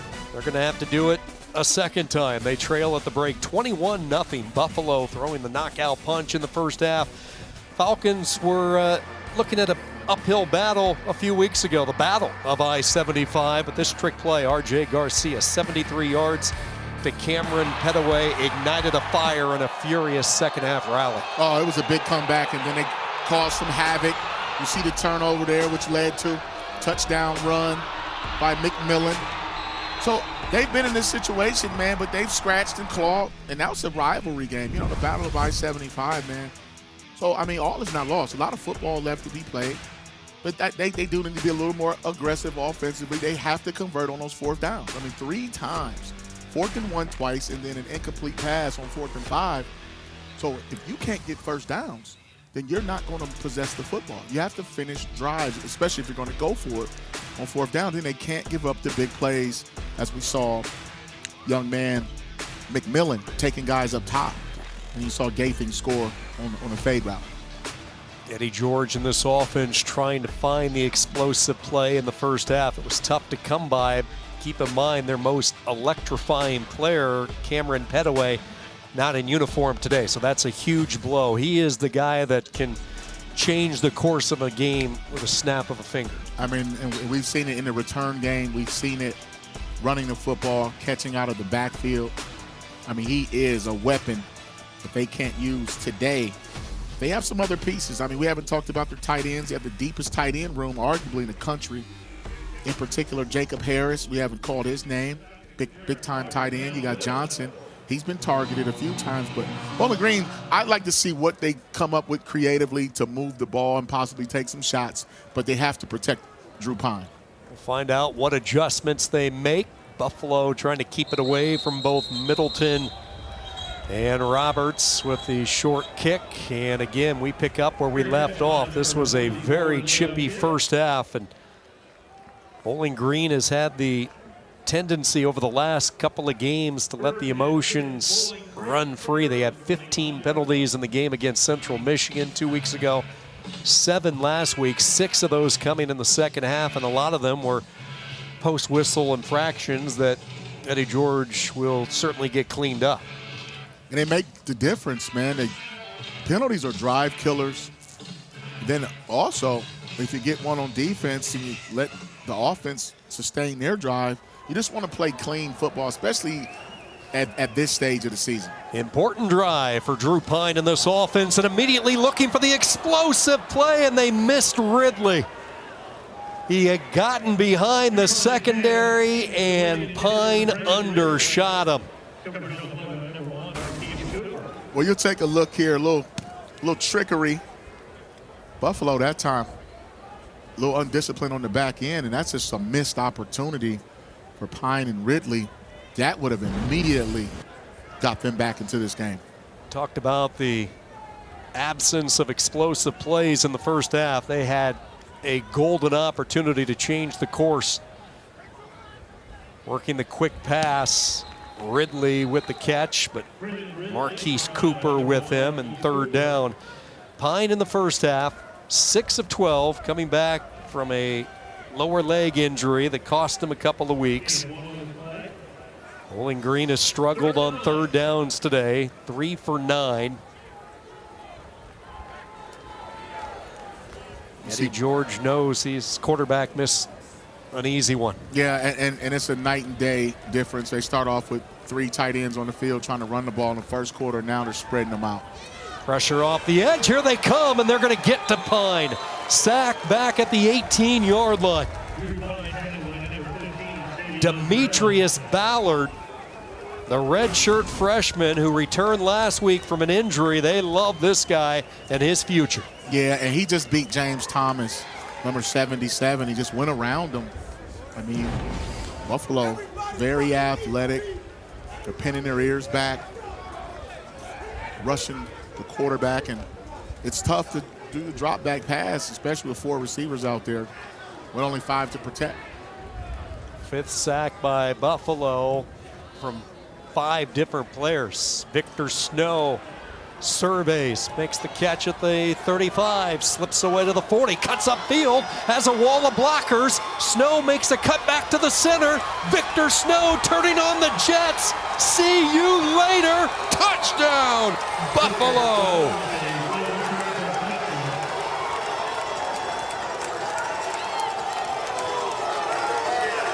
"65 yards for the Magic Man, Victor Snow." Let's take a look at this here. Watch how he sets up that little in and out right there. See his start and stop. You know who he reminds me of a long time ago at Central Michigan is Antonio Brown. I mean, he gives you that slot performance, explosive plays, but the return game, the way he set that up, and we know what Coach Limbo does in special teams, and the blocking he picked up, that was well designed. But his start and stop and ability to change speeds is unmatched.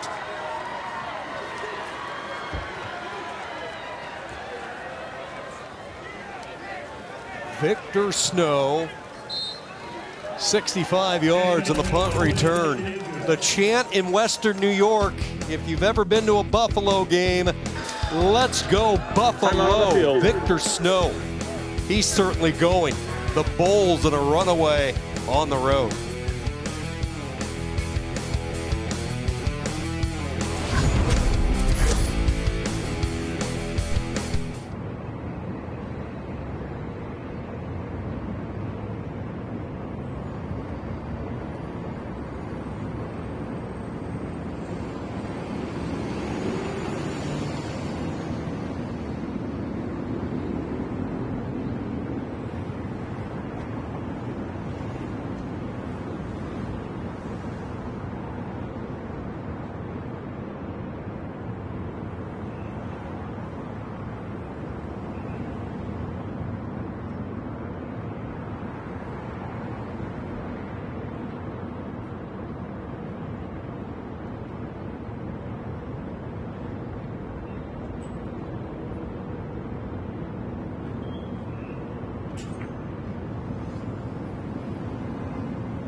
It's been quite a journey for Victor Snow as he works his way up the ranks at Buffalo in the punt return yardage category. Grew up in New York, Webster, New York product, went to the West Coast all the way to Southern California, then back across the country to Florida.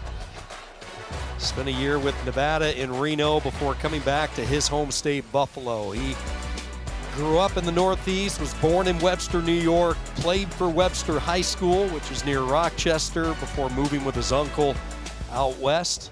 Opportunity to get more exposure at Inglewood for his senior year and not have a lot of colleges calling him, even with the move out to California. So he made the decision to go down to Florida, Feltram Academy, for a post-grad year of school. And in his third year at Buffalo, he has taken off as Roberts returns it to the 37.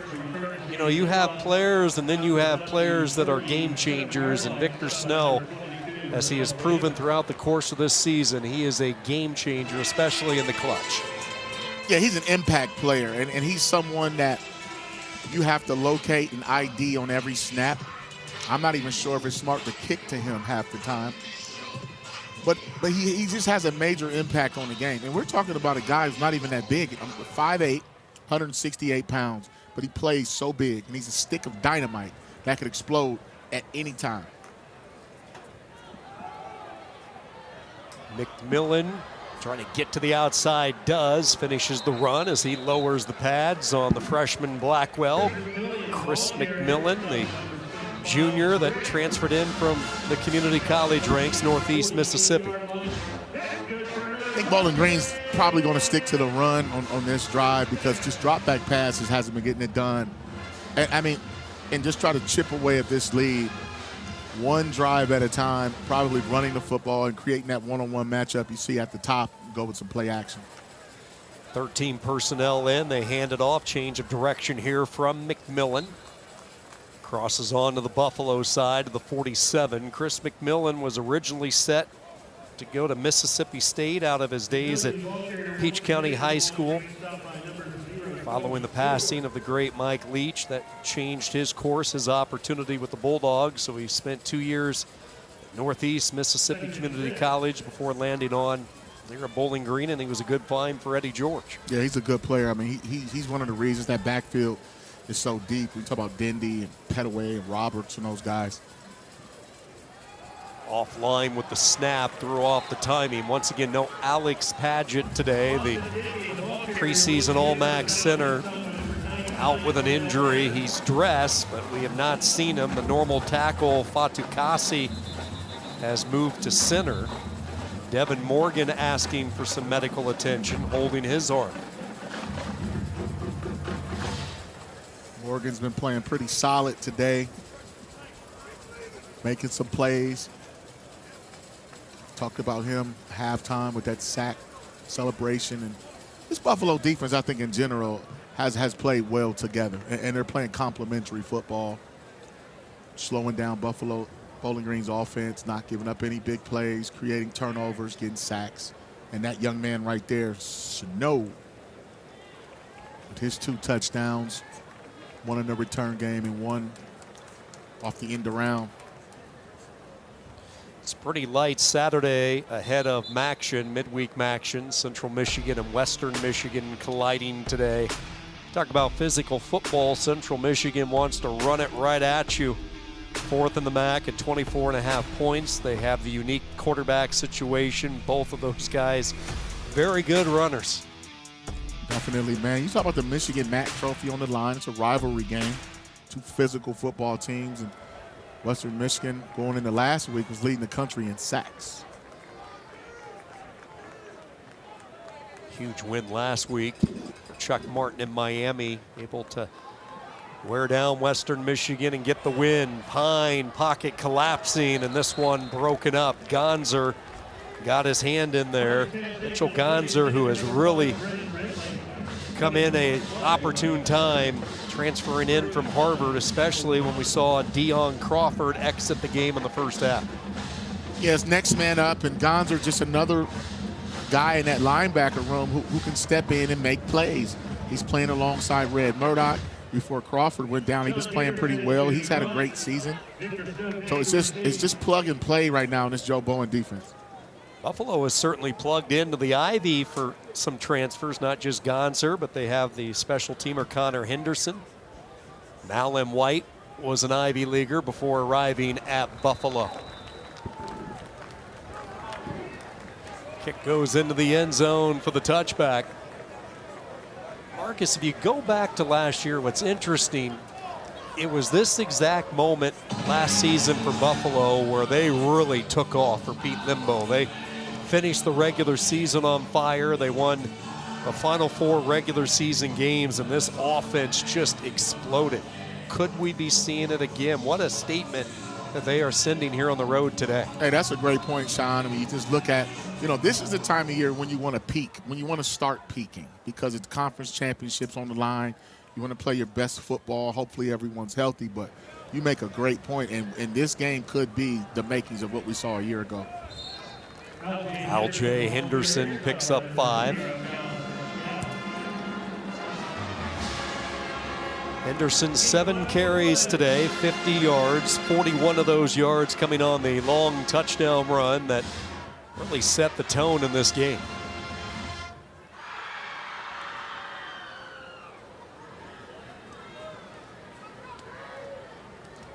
Split backs, they go right back to Henderson on the boundary side. Aljay Henderson will pick up the first down as he rushes for 6.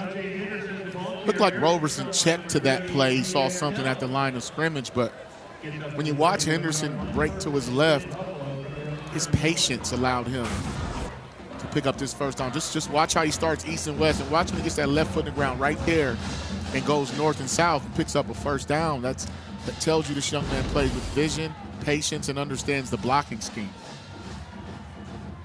7th first down today for Buffalo. This is one of those games where, you know, the statistics really don't tell the story. Time of possession is favoring Bowling Green as a huge hole opens up. First down and then some, all the way up to the 47. 15 yards again for Henderson, but Bowling Green 22 to 12-minute advantage in TOP, but it's the explosive play that's been the difference today. Yeah, watch that wide zone. It just opens up the run lane, and when you get an offensive lineman to the second level to block those linebackers and wipes out that second level, I mean, that was just good vision once again, but they're running that wide zone where it looks like it's going outside, and then he just goes right down the field. 3 straight carries. Henderson will get a breather. Lamar Sperling replaces him. Shelton and Sperling, the 2 backs. Roberson looking over a 4-man front. And we have a whistle before the snap. Delay of game. Offense. Number 2. 5-yard penalty. Remains first down. It's been a pretty clean game today for Buffalo. Yeah, Limbo, he didn't like that. Delay of game penalty. You see him telling guys to get lined up and get the play and snap the football. At least that's what I think he's saying. Pete will usually tell us what he's thinking. He is so fun to talk to each and every week when you have a Buffalo game pop on the schedule. Near side hitch, McMillan spins his way back in, makes the catch. Tackled immediately by Johnson.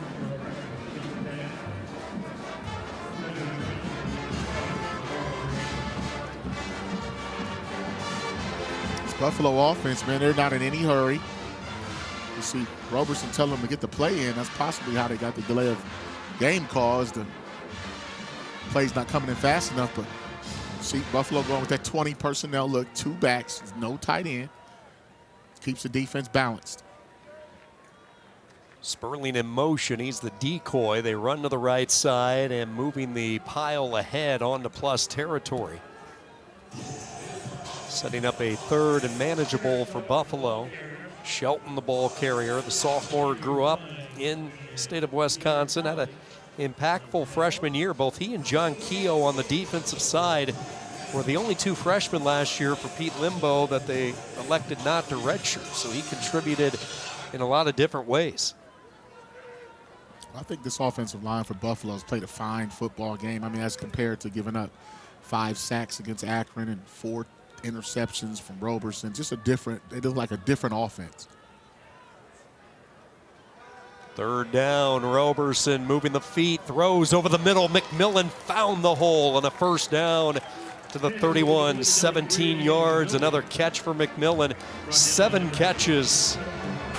99 yards, closing in on his 3rd straight 100-yard effort. Look at the footwork, though, the way that's how you draw it up in the drills when you do your individuals in practice, where you shuffle to your left, keep your shoulder square, eyes downfield. And it's the reason we talked about Nick McMillan coming into this ball game, because he's a big play guy. He's reliable. He's turning himself to an all-conference caliber guy, whether it's intermediate or whether it's the deep ball. This will allow Roberson to eat up some more of the clock. Bootleg right, throws underneath, and he undershot Gaithings. Marcus, you go back to Nick McMillan, who's having another huge day. 7 catches, 99 yards. Really a terrific comeback story. Tore his ACL last year, week 2. Spent a lot of time this offseason rehab, and he talked about how hungry the injury made him. Saw the joy of his teammates, especially how they finished so strong a year ago, and Really relied on his family. He's a local product. Grew up in Buffalo, helped his Catholic school win a state title. Really proud of Western New York football. Up the middle untouched for the first few strides was Henderson as he plows his way to the 26. There's an injured Buffalo player behind the action. Looks like one of their offensive linemen.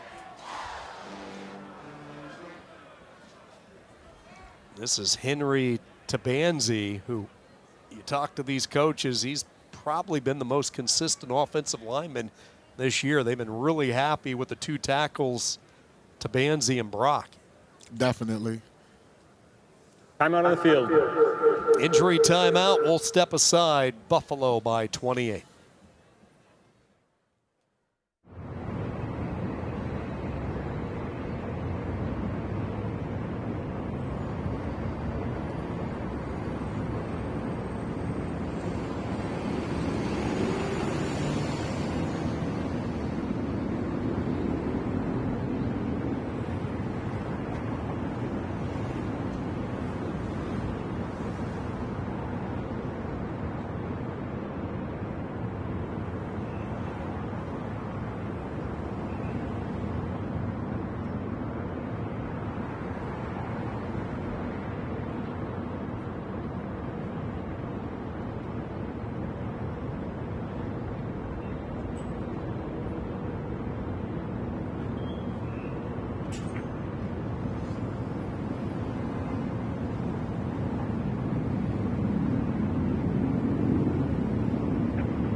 Few of the fans donning the Buffalo blue on the road here on a gorgeous Saturday afternoon from Bowling Green. The trip has been worth it for these fans.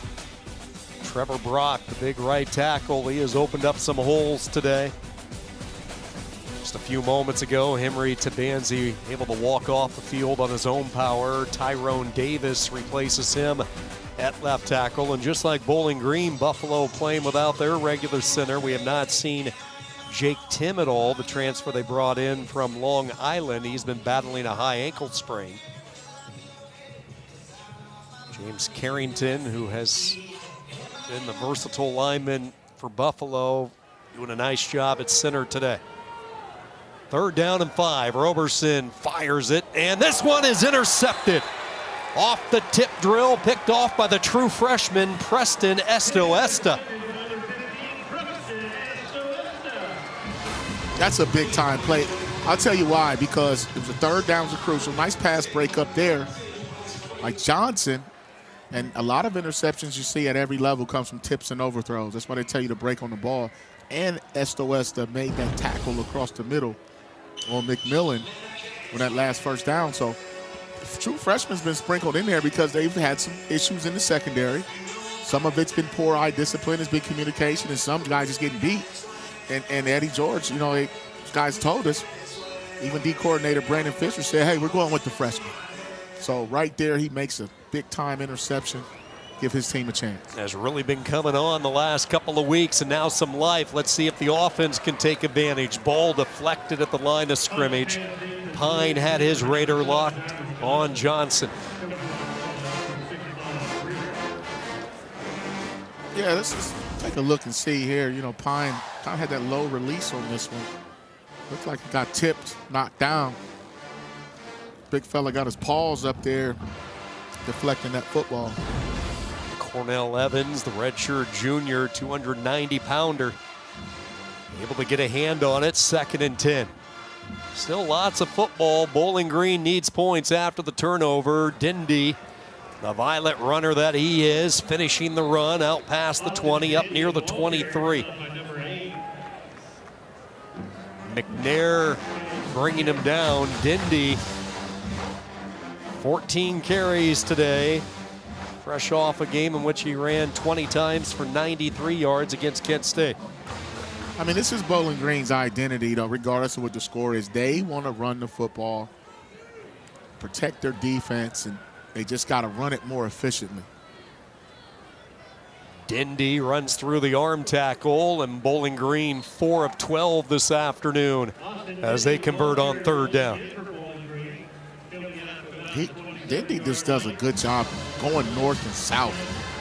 That big, strong frame, going downhill the way Eddie George wants him to. I think this offensive line, I mean, like I said, they ran for 250 a week ago, and they actually like the ground and pound, so that's why you really can't get behind on the scorecard this way. Kemp in motion. Looked like they wanted to go to him initially. Now they fire back and nearly intercepted. They were looking for the tight end, Jake and Duffy, and Miles Greer nearly had his first pick of the year. Tell you what, that's a great break there by Greer. Great break, understanding where he was supposed to be in coverage. Looked like they were playing cover 4, just mean 4 guys deep. So when you get those vertical routes, it becomes man-to-man. He had enough space, broke on the quarterback's pass. Those, I'll tell you, I think I probably dropped 10 of those in my career, Sean. I don't believe that. Come on, man. 2nd down and 10. They go back to the reliable ground game with Dindy, who stumbles his way up ahead. Big pancake block delivered by Tunde Fatukasi, which opened up the hole. Bowling Green, I mean, they've been able to run the ball now. It's just that when they get in those passing situations, it hasn't worked out. I mean, but 2nd down, I mean, they're picking up 8 yards just running downhill. And it's tough to do that every single time, which is why you see on 3rd downs not being able to sustain drives. But it's a good call on play action pass. And if you can come back and run it, gives you a chance. 3rd down and short. Let's see if they run behind number 44, Kemp. They do, but Buffalo says nuh-uh. Savion Brown and Greer both in the backfield, dropping Dindy for a loss. Just great run support. Great run support by Brown. Those guys understand it. You have to understand what your gap is when you play defense. When a guy blocks down, you crack and replace with good space tackle there. And even if he missed it, you had Miles Greer there. It's just good run support defense. Unable to sustain a drive. One of those days for the Bowling Green offense. 6th punt of the day for John Henderson. Keeps this one away from Victor Snow. It will tail spin its way all the way inside the 20, where it will come to rest at the 18. 47 yards on the punt by Henderson. Buffalo offense will go back to work. So much pageantry and history when you come to campus at Bowling Green. The basketball and the hockey. They have it all here at BG.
Introducing Verts.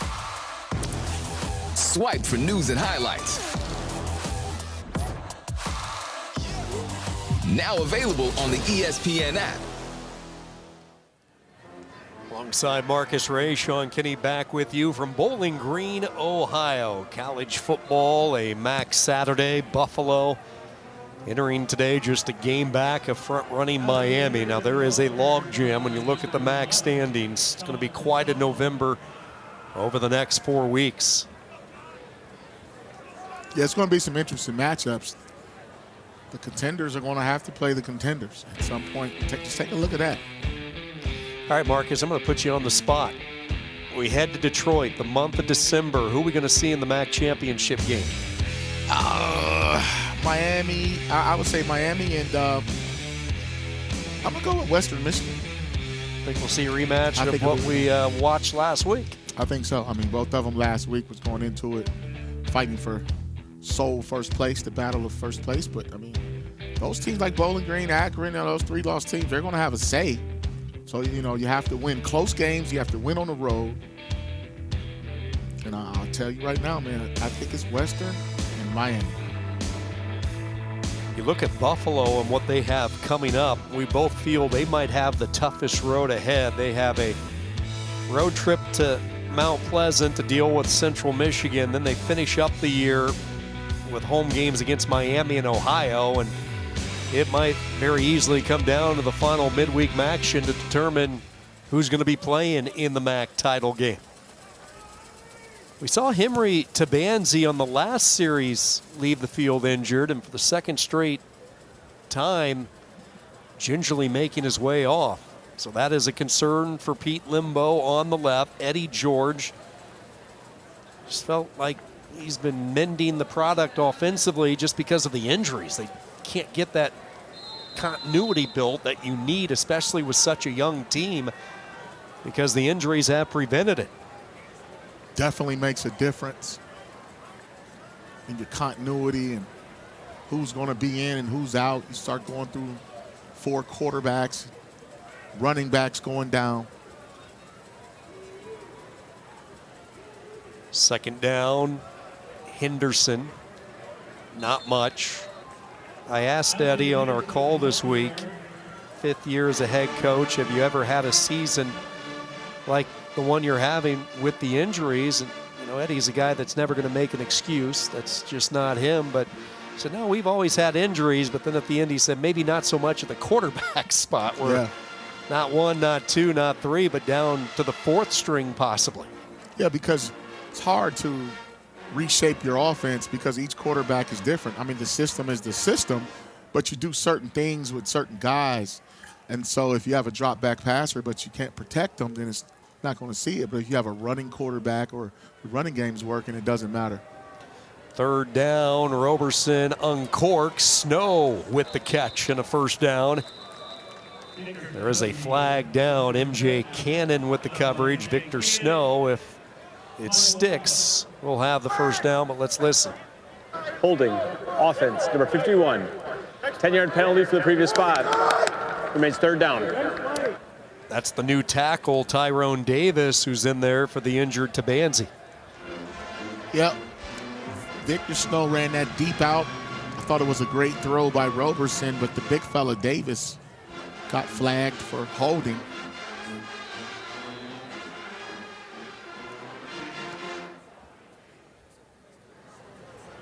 You see Eric George, Eddie George's son, who normally plays on the edge. You know, they moved him to the interior, number 5 there, the big fella. So they're just trying to get more athletic on the inside and get more pass rushers on the field. Historic day for Al-Jay Henderson as he becomes the 10th Buffalo player to rush for 2,000 yards in a career, and he will add to the total as he is escorted out of bounds by Caden Marshall, a good-looking young linebacker.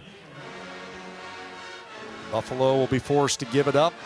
90 seconds to go in this 3rd quarter. Henderson, a 1,000-yard campaign a year ago, and having one of his better days of this season this afternoon. 13 carries, 87 yards, and congratulations.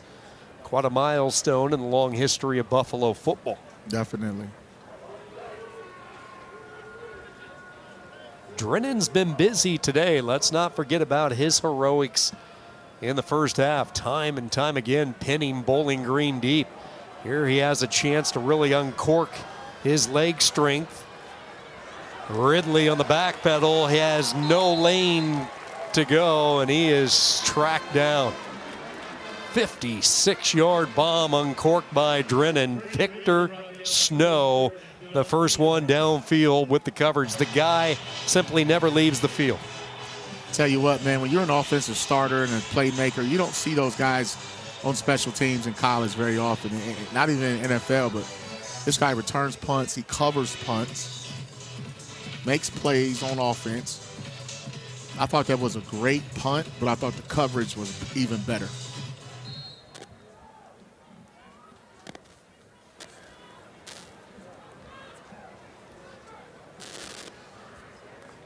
First down for Pine from the 20. Dindy is hit. Picks up 2 yards. Well, Eddie George coming back to the state of Ohio, where he won a Heisman exactly 30 years ago. And incidentally enough, wouldn't you know it, his first career touchdown as a Buckeye against Bowling Green. Tell you what, man, I reminisce with Eddie all the time about his playing days. You know, I played against him at college when I was at Michigan. But he had a very interesting career there as a freshman. He had 2 fumbles against Illinois, right? You know, and one of them went for a long return, man, and he said it helped shape his character. Hunter Najum into the game at quarterback, and he tries to dial up the long ball to Middleton.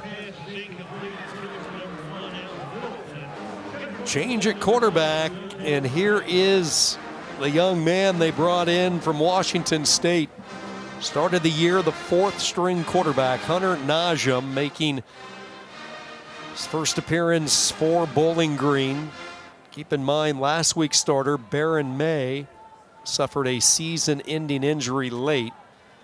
Lucian Anderson, the backup to Pine, only available should an emergency arise. So Pine's day appears to be done. And now Najum with some opportunities to show what he can do. Trying to thread the needle, but Savion Brown was there to break it up, looking for Jyron Johnson.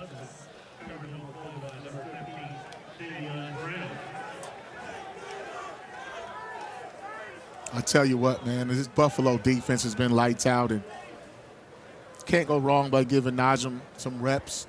You want Pine to be able to stay your starter and finish out the year, but let the young fella get some reps, see if he can bring a spark, get you some points on the board, and get some experience.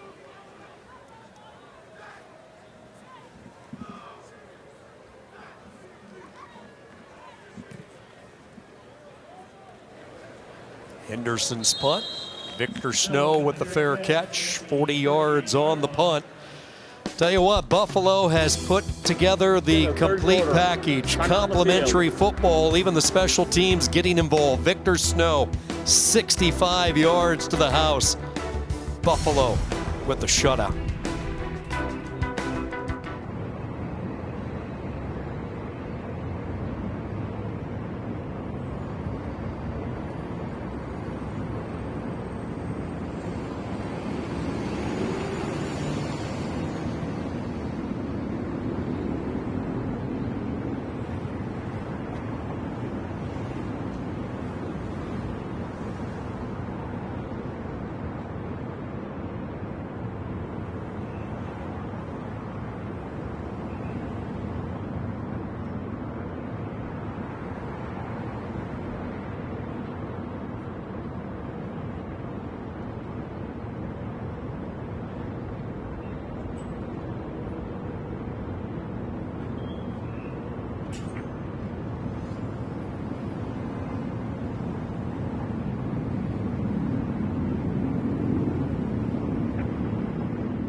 Buffalo at 4-4, 3-1 in the MAC entering today. Bowling Green, Eddie George, first year at the helm. The Falcons 3-5 coming into this one. It's been all Buffalo on the road. 28-0 as they start up from their own 38-yard line alongside Michigan All-American national champion Marcus Ray. Here goes Aljay Henderson into the secondary, and for the first time this year, Henderson has rushed for 100 yards in a game.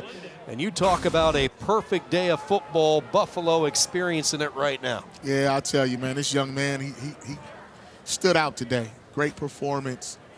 He was a little off the grid the last couple of weeks, man, and that's just a poor run fit that time by Lampron. He just couldn't find Henderson as he ran through that B gap. But I'll tell you what, man, this young man, I think his early touchdown got his confidence going and gave Buffalo a spark in the run game.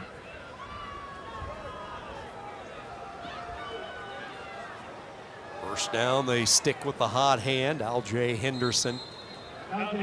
What was missing from his game was the explosive play. That was the biggest difference from this year compared to his 1,000-yard season a year ago. And this is a player that caught fire in the final month. He was ripping off long runs over the final 4 weeks. And you look at his body of work today. He has the 41-yard touchdown run. Just a few moments ago, 29 yards. He can break it to the second wave, and as dangerous as they come. I think the balance that Buffalo showed today is what they wanted coming in when you look at the passing yards, and then you got Henderson on the ground. Good vision here by Shelton on the cutback lane. 3rd and a yard.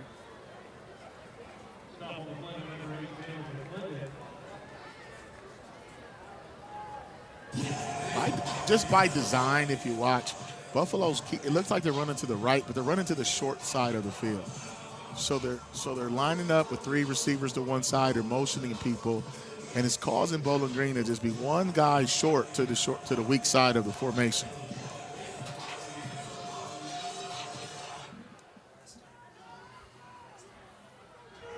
Third and short. Roberson puts Velez in motion, the tight end. They follow big number 19, and I don't think he got there. Forward progress was denied as Shelton tried to go low man, but Lampron and some of his buddies said, "Nuh-uh, not on this watch."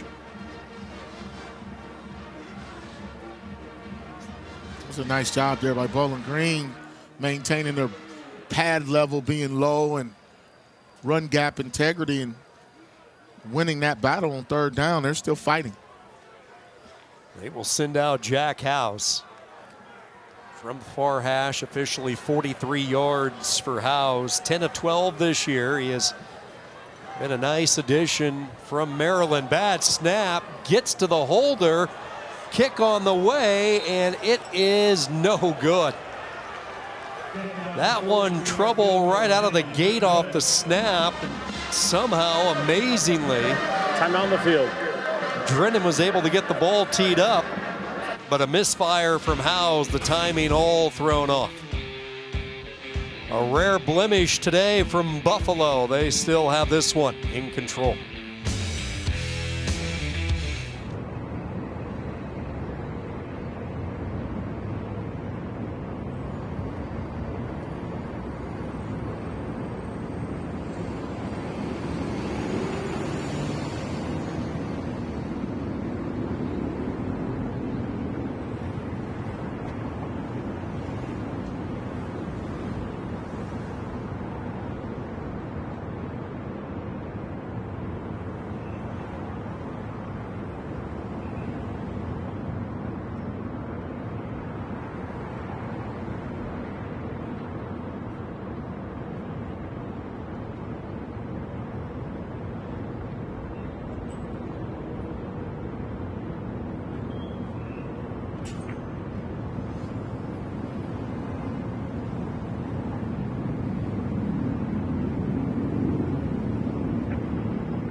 Bowling Green ready to start up from their own 24-yard line. Quarterback issues this year. Drew Pine injured, made his return today, had a quiet afternoon. Hunter Najim, who they brought in from Washington State this offseason. Lucian Anderson, they really like his future. He's dinged up right now, and they lose Baron May last week to a season-ending injury. 5 different players have thrown a pass this season for Bowling Green. Hunter Najim out of the bullpen today, hands it off and room to run. Lost the ball late, but it trickled out of bounds. Tough run right there for Bowling Green back. That's Chris Edmonds, first time we've seen the sophomore from Toledo this year. Yeah, it was a nice play. They designed counter run. He followed his blocks. And you'll see, but Buffalo is punching the football out. It's just not Murdoch. I mean, it's everybody. It's like Brown that time getting a piece of it. Good. It's a good downhill run, though. 15 yards, and now nothing. Oliver Bridges slicing his way down. Okay, go back to the quarterback room for Bowling Green and the graphic we just saw. You look at the combination of quarterbacks they have used this year, coming into this game, just completing 61% of their passes, 165 yards per game, 8 touchdowns, 8 interceptions through the first 8 regular season games this year. And this is a quarterback room trying to replace a good one in Connor Bazelak. Bowling Green picks up 12 yards up to midfield. Johnson, another catch. So Bazelak, big shoes to fill. They actually thought they had Justin Lamson coming here, but Scott Loeffler took the job with Philadelphia this offseason. So Lamson pulled out of his commitment, went to the northwest to Montana State. That's when Drew Pine arrived. Hunter Najim, they had Lucian Anderson coming up through the ranks. Eddie George had his work cut out when he took this job in March. Yeah, he did, man. And they didn't get a true full offseason, and they had a bunch of new players coming in trying to instill your culture. And, you know, they settled in with, you know, Drew Pine and those guys. I mean, when you start to go through the whole quarterback carousel, you know, it's hard to find that true continuity. Then you have injuries. Then you have injuries up front, too. I think that all makes a difference. Second down, Najim will throw it, spins it up ahead. Jyron Johnson high points it in a first down. The emotional senior out of East Ascension High School, the Texas Southern transfer. Well, right here, Najim just throws a good timing ball, and Johnson went up and got him. He's a matchup problem for most safeties and nickelbacks. This one batted right back in Najim's face by Kobe Stewart. There was a brief moment that they thought they would lose Kobe Stewart. He entered the portal real briefly, only to change his mind and realize he had a good thing going at Buffalo. Yeah, that's what I was kind of going to say. I mean, this young man, we didn't call his name a whole lot today, but he's definitely done his job off that edge, and I'm sure he's glad he stayed. You know, things kind of worked out for him.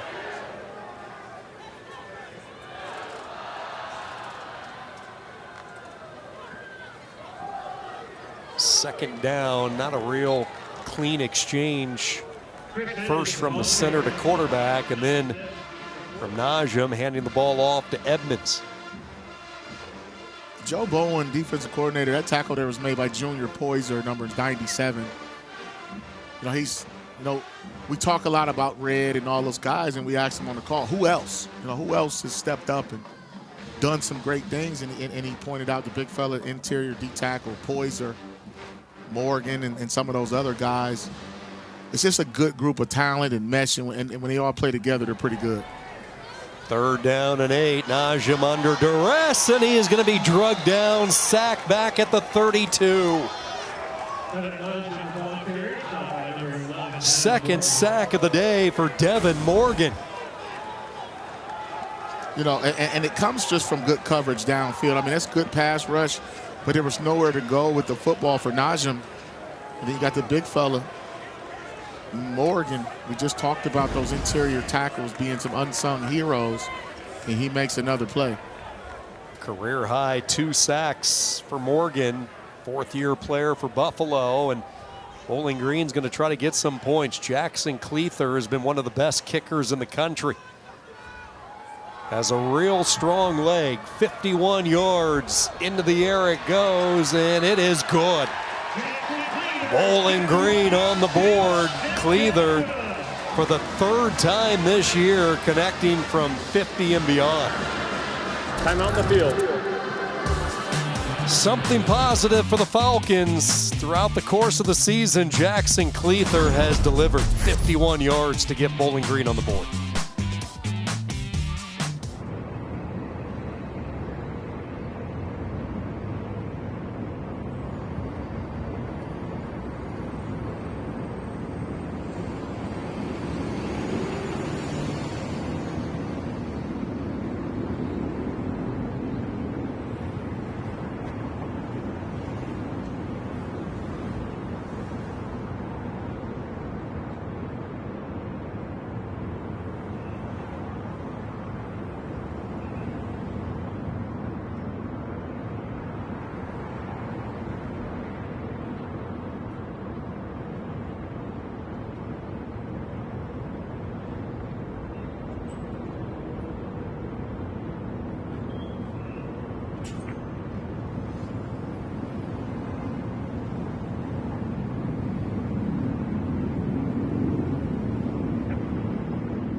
A long, outstanding legacy of coaching at Bowling Green. Doy Perry, for whom this stadium is named after, his tremendous run in the late 50s and early 60s. Take a look at coaching staff there with Schembechler. How about Jack Harbaugh? That's a young Jim and John in the family shot.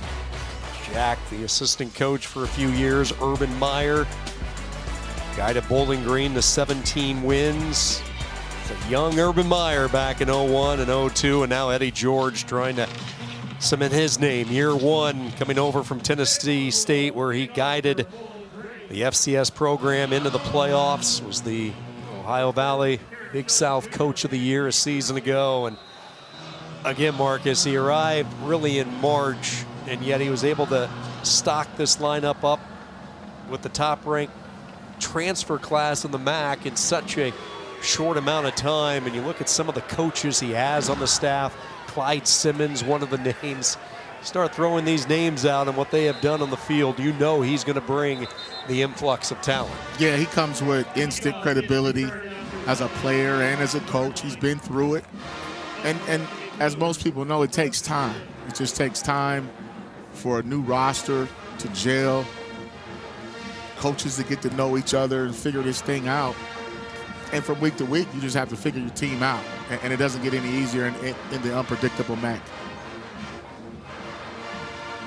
One of the coaches that he brought with him was Brandon Fisher, who was forced to take on a different perspective today. He's coming off pectoral surgery, tore his pec on the bench press. That is painful. His first year as the DC, and he is one of the great defensive minds, not just in the MAC, but in college football.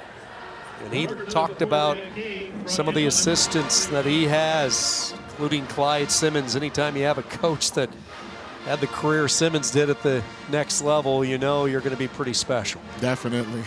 Fisher joked and said, hey, Clyde, whatever you want to do, let's do it. No arguments there.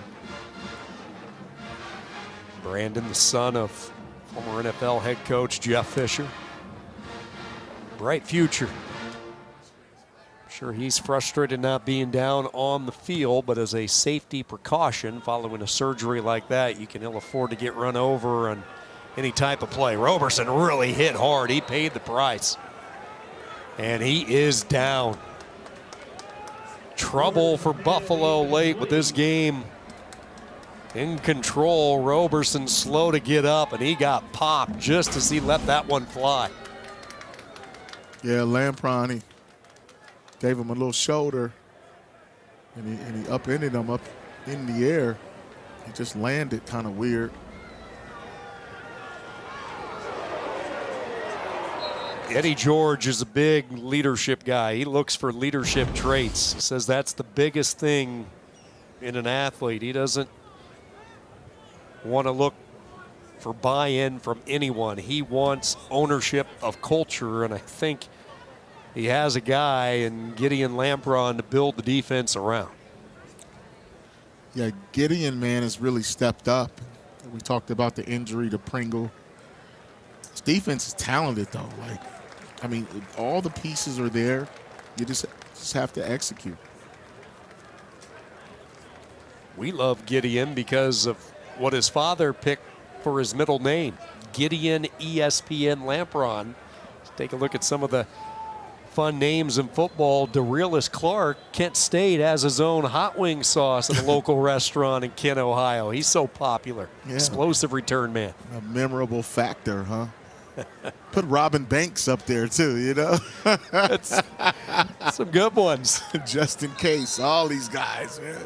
Gideon's story is something else. So his mother was recovering after giving birth. His father, Marty, went over and put the middle name down as ESPN without his mother, Jennifer, knowing about it. She found out about it later, and Jennifer was laughing in a recent story, talking about how she loves it, was fully supportive of it. And I'm sure they're both having fun watching Lampron excel this year. Yeah, he's had a great year, man. He's a great kid. And I'll tell you, man, he's been one of the leaders that Eddie George is talking about, especially in these adverse times in a game like this. You have to just keep fighting, keep competing, and it speaks to your character.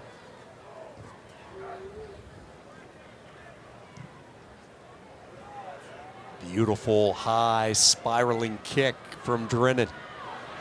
Ridley from inside his 20. 56 yards on the punt. 6 yards on the return from Ridley. Look at the MAC this year. A lot of new faces, not just with the players, but also take a look at the new leaders in the MAC. 6 of them in all. Central Michigan, Brian Smith at Ohio, Mikey Rimovich, Ball State. Kearney just had the interim label pulled this week. For Kent State, obviously Eddie George, and then UMass with some work to do out east. Tell you what, man, a lot of great coaches come through here, and it's hard to win in this league. I mean, I think Drinkel's doing a good job up there at Central Michigan. They're a pretty physical bunch.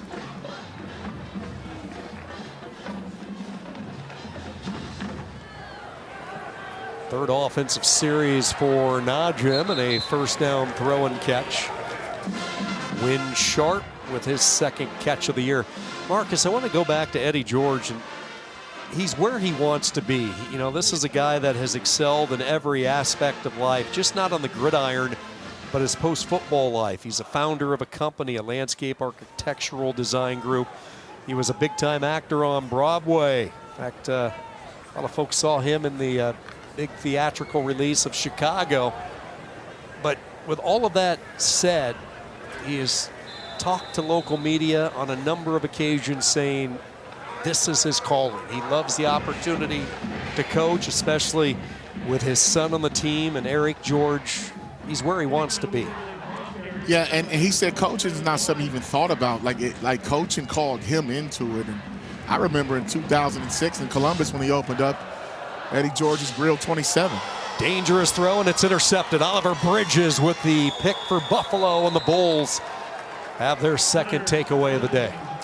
You know, we were on the call, and I asked Joe Bowen about Bridges. I mean, when you look at him, I mean, he passed the eye test. 6'2", 210, runs a 4.3. Excellent man-to-man coverage, guys. Been rotating. That right there was an ill-advised throw by Najim.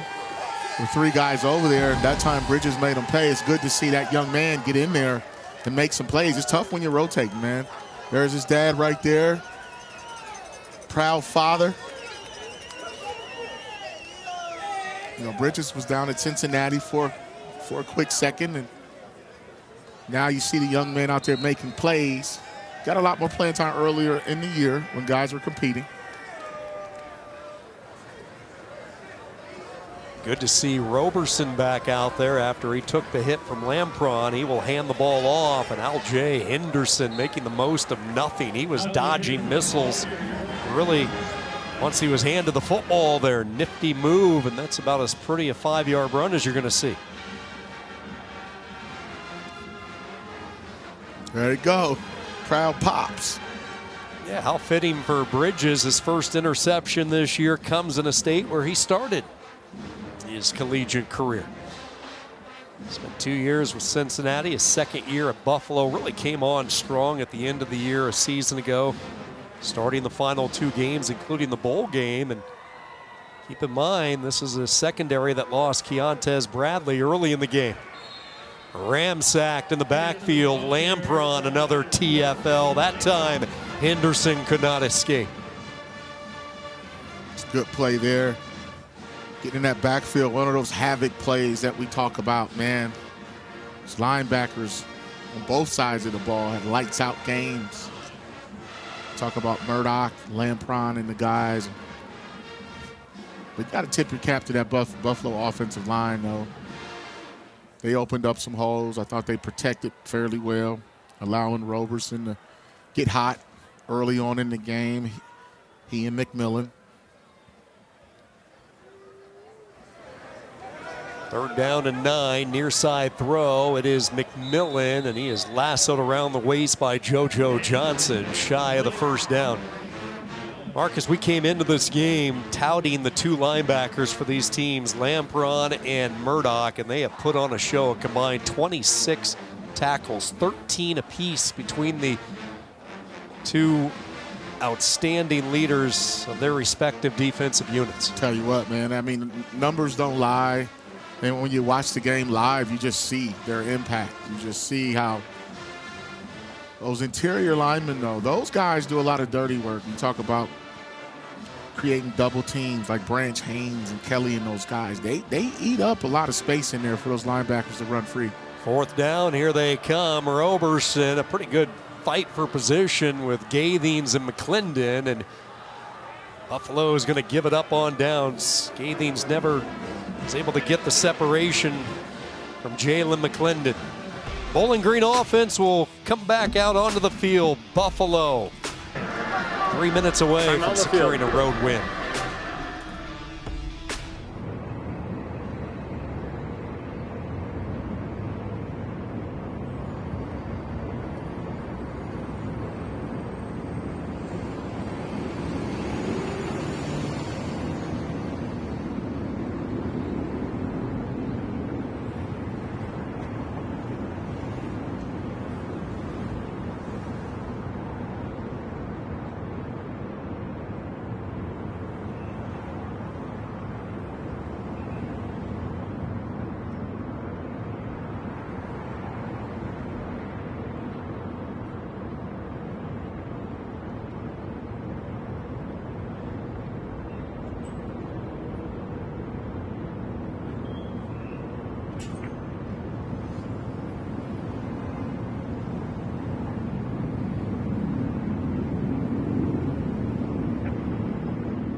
Dylan Drennan, number 42 in that shot, certainly has had an impact on today's game. This punting in the first half, instrumental, pinning Bowling Green deep when this game was a field position game.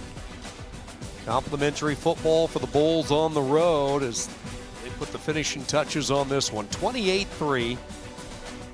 3:17 to go in the fourth quarter on a overcast afternoon from Bowling Green, Ohio, alongside Michigan All-American Marcus Ray, Sean Kinney. So great to have you with us. Hope you enjoyed Halloween yesterday. I know the students around Bowling Green did. I had a chance to go grab a late bite to eat last night, and as I was driving down the main street, I saw a lot of different costumes out and about. Everybody getting involved, Marcus. Did you go hit a Halloween bash last night? No, man, No? I sure didn't, man. I haven't been dressed up in years now. I did see some pretty cool ones like that Pop-Tart right there. I saw a Taco Man. I see Pop-Tart Man. That is the best Pop-Tart flavor right there, too. Second down and 12. They set up the screen over the middle. Couple of blockers out there and making the catch up to the 41-yard line. It's Scobie. Now you look at the tight ends. Johnson has had a good day. He's been the most consistent receiver. We have not seen Jacob Harris for Bowling Green this afternoon. No, he played a little bit in that run game package, but he definitely hasn't been targeted in the pass game at all today. Yeah, that was a player Eddie George wanted to make it a point to start utilizing his athleticism and really make him a focal point of the aerial attack.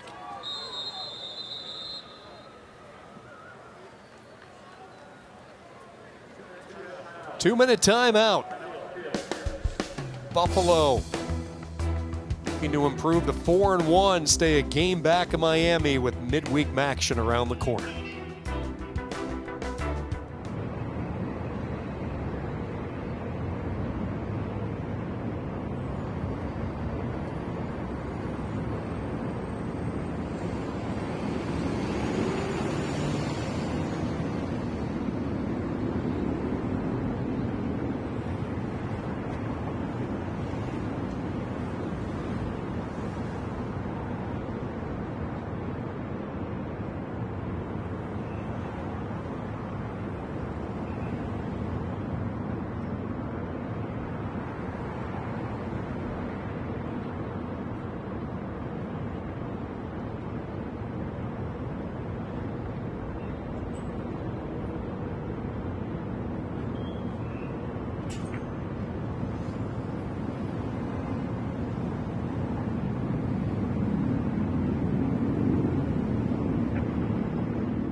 For the first time in 7 weeks, Buffalo will not have a final minute possession game. You go back to the Kent State MAC opener, down late. This touchdown pass to Victor Snow allowed Buffalo to escape a 31-28 win. Then after Jack Howes forced overtime with a 50-yard field goal, again it was Snow in overtime, the touchdown run. Their magic ran out late last week though. The interception, DeWalt the pick. Akron celebrates the road victory.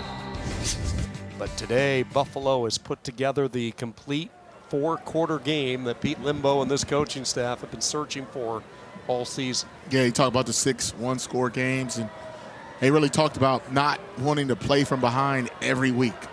And one way they wanted to solve that problem was not turning the ball over, getting off to a fast start, not giving up explosives on defense, and that's what they did today, trying to turn that corner. 4th down and 2. They will hand the ball off on a 1st down for Bowling Green. You look ahead for the Falcons, and it won't be easy, but if they're to get back to a bowl game for a 4th consecutive year, they're going to have to run the table. At Eastern Michigan, they have Akron in the home finale, and then they finish up the year at UMass. Yeah, I think those are 3 winnable games. I mean, you have to go play the game. But at the same time, getting to a bowl game will be huge for Eddie George. Back shoulder throw to Johnson, in and out of his hands.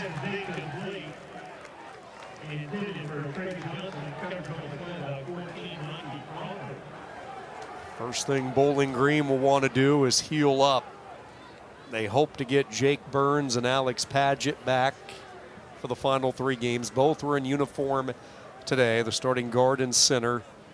Cameron Petaway was close when we talked to the coaches this week. They're hoping to get him back next week as well. And then you get Drew Pine back into the fray today.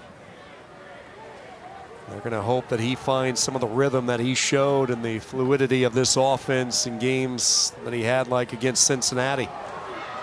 Najim is going to take off and run, and he has some pasture. Najim still on his feet. Takes it all the way to the 30-yard line. Good improv from the redshirt freshman, Hunter Najim. That was a great decision there. I mean, he went through his progressions. I like that big, clean pocket. And he shows you what he can do to get in that open field. Took off. They get lined up, ready to go quickly. Back foot into double coverage, and a flag is thrown. A lot of contact, wind sharp along the Bowling Green sideline. Yeah, we had a lot of contact on that sideline. Mikey Crawford, John Keogh over there. Defense. Number 14, ball he places, spot a foul. Automatic 1st down. It's going to be Crawford, the redshirt freshman from Pittsburgh, PA. Bowling Green dances into the red zone for the first time. Yeah, you want to end this game on a high note. You want to get some stuff on film, practice your situational football. First charge timeout, Buffalo, with 30-second timeout. Buffalo wants to regroup a little bit defensively with 30 seconds to go. This is a tough road. They have some time to get ready for the trip to Mount Pleasant at Central Michigan, and then they finish up at home against Miami and Ohio. If they can win on the road with Central Michigan, oh, that sets up a great midweek action with Chuck Martin and the Red Hawks. I tell you what, man, it's gonna be interesting to watch because Miami's got a tough slate going. I know they're undefeated, but in the conference. But that next week game is huge. It's huge for Central and for Buffalo.